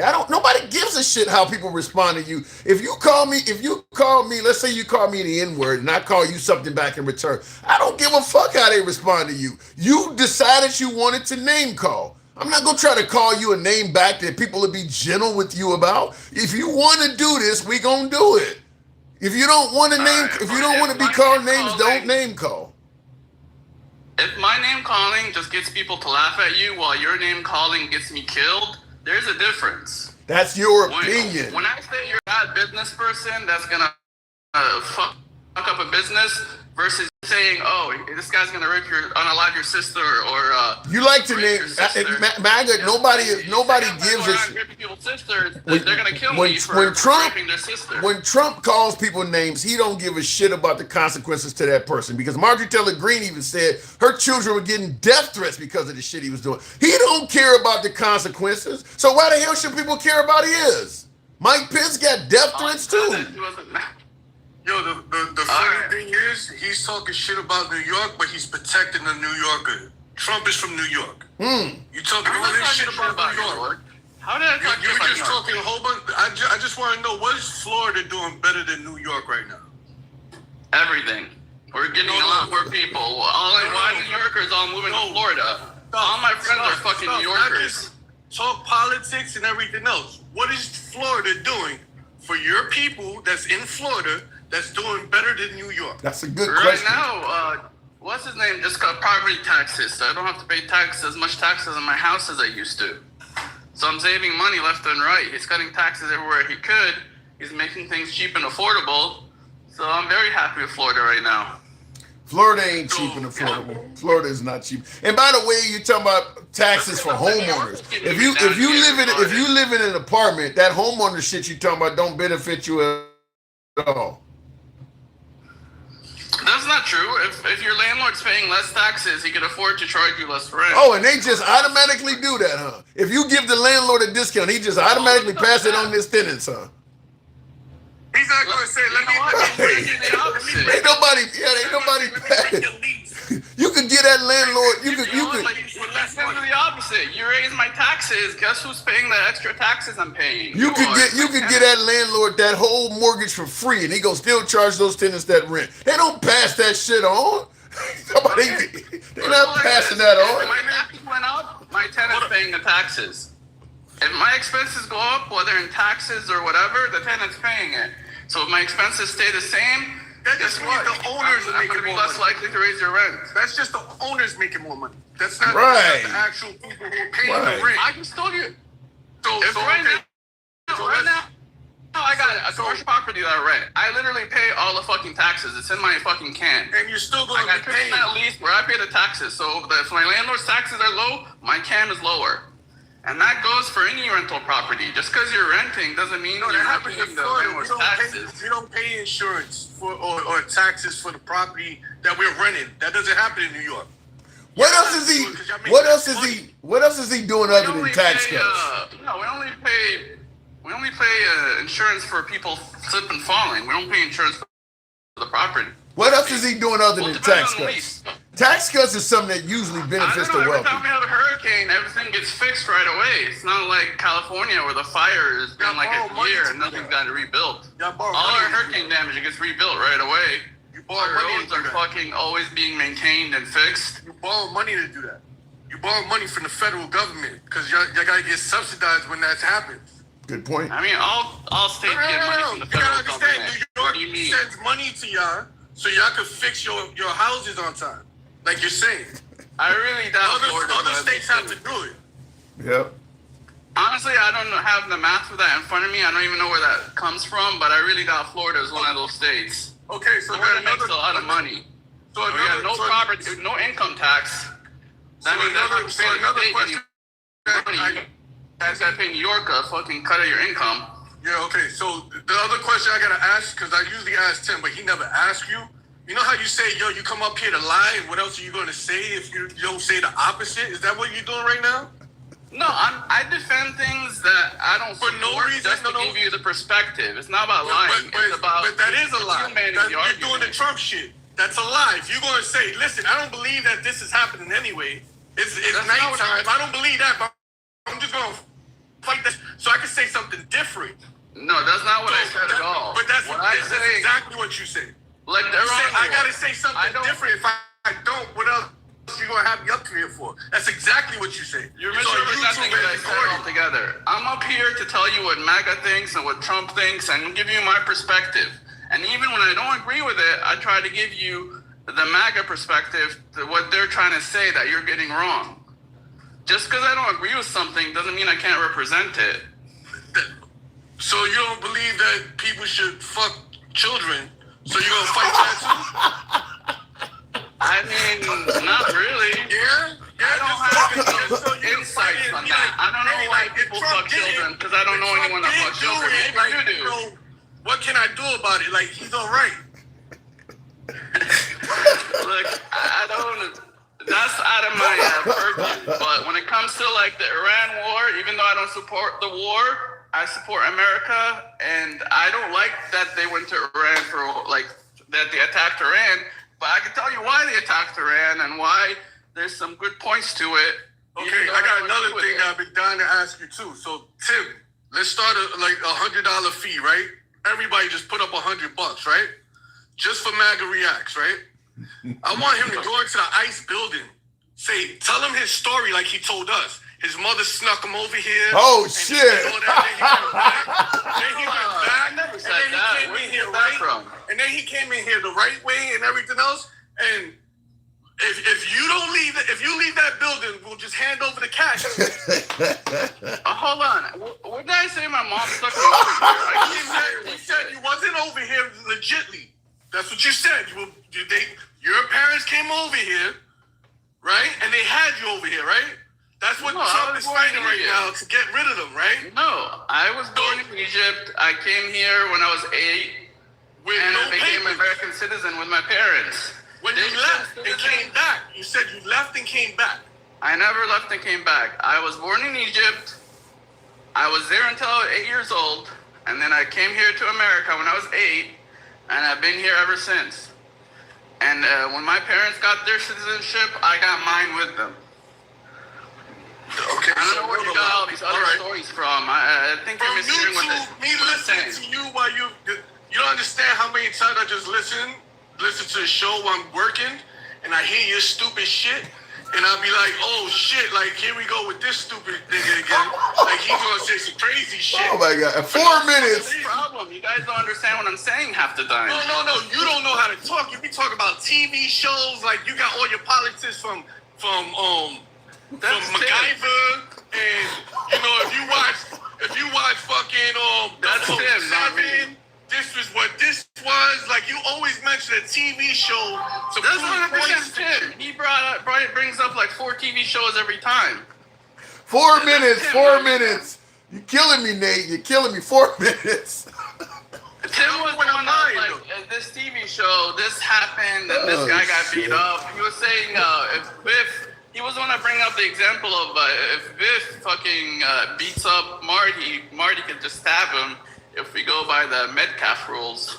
Listen, that's him. And the whole thing comes into, like, if you say something stupid and you get punched in your mouth, that's just what happens. You have the right to say, I don't know, maybe it's me that I'm from New York, but everybody has the right to say whatever they want. But if you say something stupid in the wrong spot, and somebody just happens to punch you in the face, yeah, I'll get locked up. All right, let me just say something in regards to the comments real quick. Hold on, MAGA. In the comments, Bama Landscaper, I guess you're addressing my viewer Nate. You says, why do Democrats always gotta trash talk anyone that they don't agree with? Childish as fuck. You're MAGA? You voted for Trump and you're complaining about that? Go ahead, gentlemen. I can't believe you said that. Go ahead, folks. So I'm talking about the three girls. I wasn't talking about you specifically. Like I don't know you from a hole in the wall punch. Oh, the 3 girls. From what I understood from that story is there's a bunch of people on live going around punching people. Like they're going around punching white people just because of Carmelo Anthony. And this was just one of them. I think they recorded it and put it online or something. I don't know. From what I understood from what what's her name said is they beat her up just because of Carmelo Anthony, and there's a bunch of people doing it. It's like a TikTok challenge. Damn. There's a bunch of videos. She showed at least like 3 videos of people of color going up to white people and punching them because of Carmelo Anthony. They just said it. This is getting even for Carmelo Anthony. Yeah, I don't know if that's true or not. Because I saw see the 3 videos. I'm just saying with those 3 girls, maybe something could have came from after that. Kids see shit, and they started doing whatever. I don't know what they did with that. I'm just saying with them 3 so far, nothing came out yet. I'm just saying in New York, if you say something slick and you get punched in the mouth, that's just automatic. That's just what happens. And if I'm with two people, that's just so. Like I tell my cousin and all that, like, yo, there's a lot of times he ends up popping off, and then like I have to pop off, but I'll deal with it. Right or wrong, I'm with you. We'll deal with it later. Well, Like, then you're kind of defending why Carmelo Anthony had the right to stab him because he should have assumed that Austin Metcalf's company was going to jump him too. Because you're talking about, well, if I'm with you, I'm gonna jump in it. So I'm gonna pop off with you. So I guess that would kind of defend Carmelo Anthony believing that Austin Metcalf's brother was going to jump in as well. Okay, so another thing, right? The thing is, not even Anthony hit him. 1 minute, folks. You said you used to carry a knife to school too. I've done that. Right? Yes. But you never had the knife on you to be like, hey, I'm going to stab the first person who comes up to me and whatever, right? I would have never said, touch me again and you go see what happened. And with the thought of I'm about to stab somebody, I'm talking about using it if I'm in a Trayvon Martin, George Zimmerman, what he's claiming happened where somebody's on top of me, beat me on the head with a rock or something. Not because somebody pushed me. I get that. What I'm saying is that kid remember as a kid. That kid never left his house saying I'm going to stab somebody. He had it on him for I agree with that. But when you and his emotions or his fear, because maybe listen, you can act however you want, but then you catch that fear and you just end up just like you just poke somebody. It just happens because of fear and you have that. Whatever the case may be, okay, even if you're right, you still got to be held accountable for it. Okay, you snap. I'm not saying that he shouldn't have been accountable. I'm saying he should be accountable. I'm just saying he didn't leave with the intent. Yeah, that's why I say it should be manslaughter, not murder one. I got to move it on, gentlemen. I agree with you though with that part, Nate. I would say manslaughter for Carmelo. That's like planning a murder versus you still have the intent. Just because you didn't plan it hours ahead of time, you still had the intent to defend yourself. You think this guy is going to murder you, you had the intent to murder him back before he kills you, even though this guy wasn't trying to kill him at all. Just because the intent was only a couple of seconds doesn't mean he didn't do it on purpose. I disagree with the courts, apparently, at least right now in this first go-round. They agree with you more than me. I got to move it on, MAGA. Appreciate it. In the comments, real quick, want to address the Nardy Boy says, the hubris of the right. They believe they will never be subject to the policies that hurt marginalized people, but they never hesitate to take our taxes. There is certainly some validity to that. There's a lot of things that are happening to MAGA that, in my opinion, from what I've seen and heard, they expected it to happen to somebody else, and they're really disgruntled when some of that shit is happening to them. Farmers, folks on the right that are married to immigrants, like you said, rapists and murderers. It wasn't gonna be my fucking wife. I mean, yeah, there is certainly some some validity is what I'm looking for. There's validity to that. That MAGA is okay with this stuff happening as long as it's happening to somebody else. It wasn't ever supposed to happen to me. Evil B Babu says, good afternoon, Tim, the man with the good looks. Oh shit. The man with the grateful gifts of God. Damn. The man with the plan to get you the answer. The best man on the Tonight Show.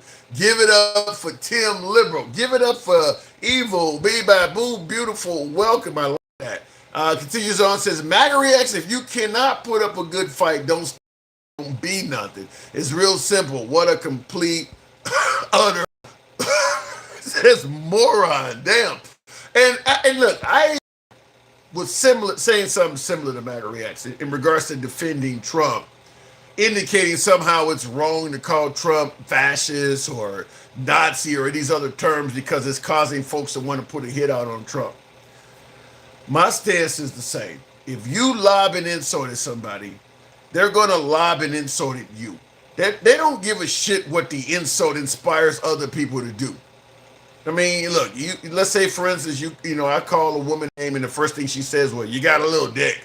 Okay, the response might be for other girls not to hate me because you don't tell them I got. She don't give a shit about that. She's responding to the insult. My point is, if you don't want to get insulted, don't insult. But based on what he was saying, since the Democrat insults are leading to people wanting to harm Trump, the Democrats should keep quiet and just let Trump be the only one insulting. I don't think MAGA reacts the only one that feels that way. I think a lot of MAGA believes that because they believe Trump's insults to the left are accurate. They do believe that Trump should be able to insult the left and the left should pretty much just take it. I actually do believe that MAGA believes he should be the only one insulting. And that's not going to happen. That's never going to happen. Tim, are we putting up $100 for? We don't want MAGA reacts to get deported, Nate. Look, if you walk up to ICE and start telling them anything that does not involve you being born in America, at the very least, they might detain your ass to go deeper into the investigation. I don't know if MAGA reacts has committed a crime or did anything in his lifetime, because he's talking about he came here at the age of 8. His parents got citizenship, and then he's gotten it. Understand, under President Trump, that doesn't make you safe. He is taking actual citizenship away from people, taking green cards away from people, which is why I said it. I don't know what MAGA reacts has done in America from the age of 8 till he is now, but maybe he got charged with a DUI or something. Trump's out of the aisle. That's enough.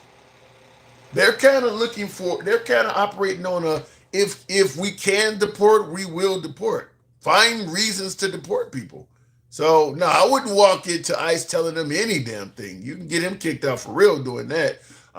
Trump's own words and actions caused the problems of violence against him, and any labels that are appropriate. His own, look, yeah, I don't disagree with that, but my point is simple. If you don't want to get insulted, don't insult. You look lame as hell launching all the insults that Trump does, complaining about getting insulted. I mean, you got pictures of Biden hog-tied in the trunk of a car on your page, people yelling white power and all this crazy shit coming off your page. And you're talking about this Roni insult you? Are you kidding me? I mean, how many times has Trump posted something that's insulting to the left? I would say it's probably got to be over 1,000 times. I would say you probably can find over 1,000 posts from Trump that are meant to insult the other side. Okay, so you're going to get insulted back. If it results in somebody, wanting to take your head off, that's between you and that person. But you enjoy insulting, so you are going to get insults coming back at you. It's just the way it is. Nobody can insult other people as much as Trump without expecting to get insulted. That's just what you would expect. In the comments, we are all supposed to have equal rights under the law.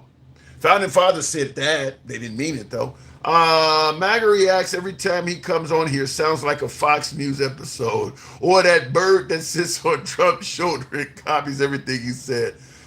Listen, I wish we could get more MAGA viewers on the show. I enjoy talking to MAGA just like I do the left.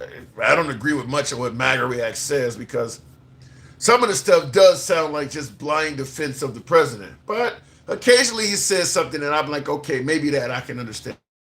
But yeah, a lot of his comments just sound like blind defense of President Trump. Anyhow, I do appreciate the 118,000. Some of you folks showed the program some love. I'll let you guys get some rest for the evening. It's your boy Tim, the handsome liberal. If you enjoy this type of dialogue, ask that you follow the program if you're watching on Instagram, TikTok, or Substack. We're here most weeknights, uncensored. We are MAGA friendly. I always hold up the hat, make sure you know.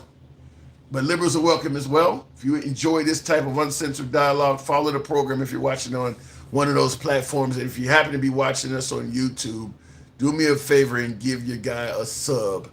Until then, I'll see you guys tomorrow night. Handsome liberal, I'm out. Appreciate it.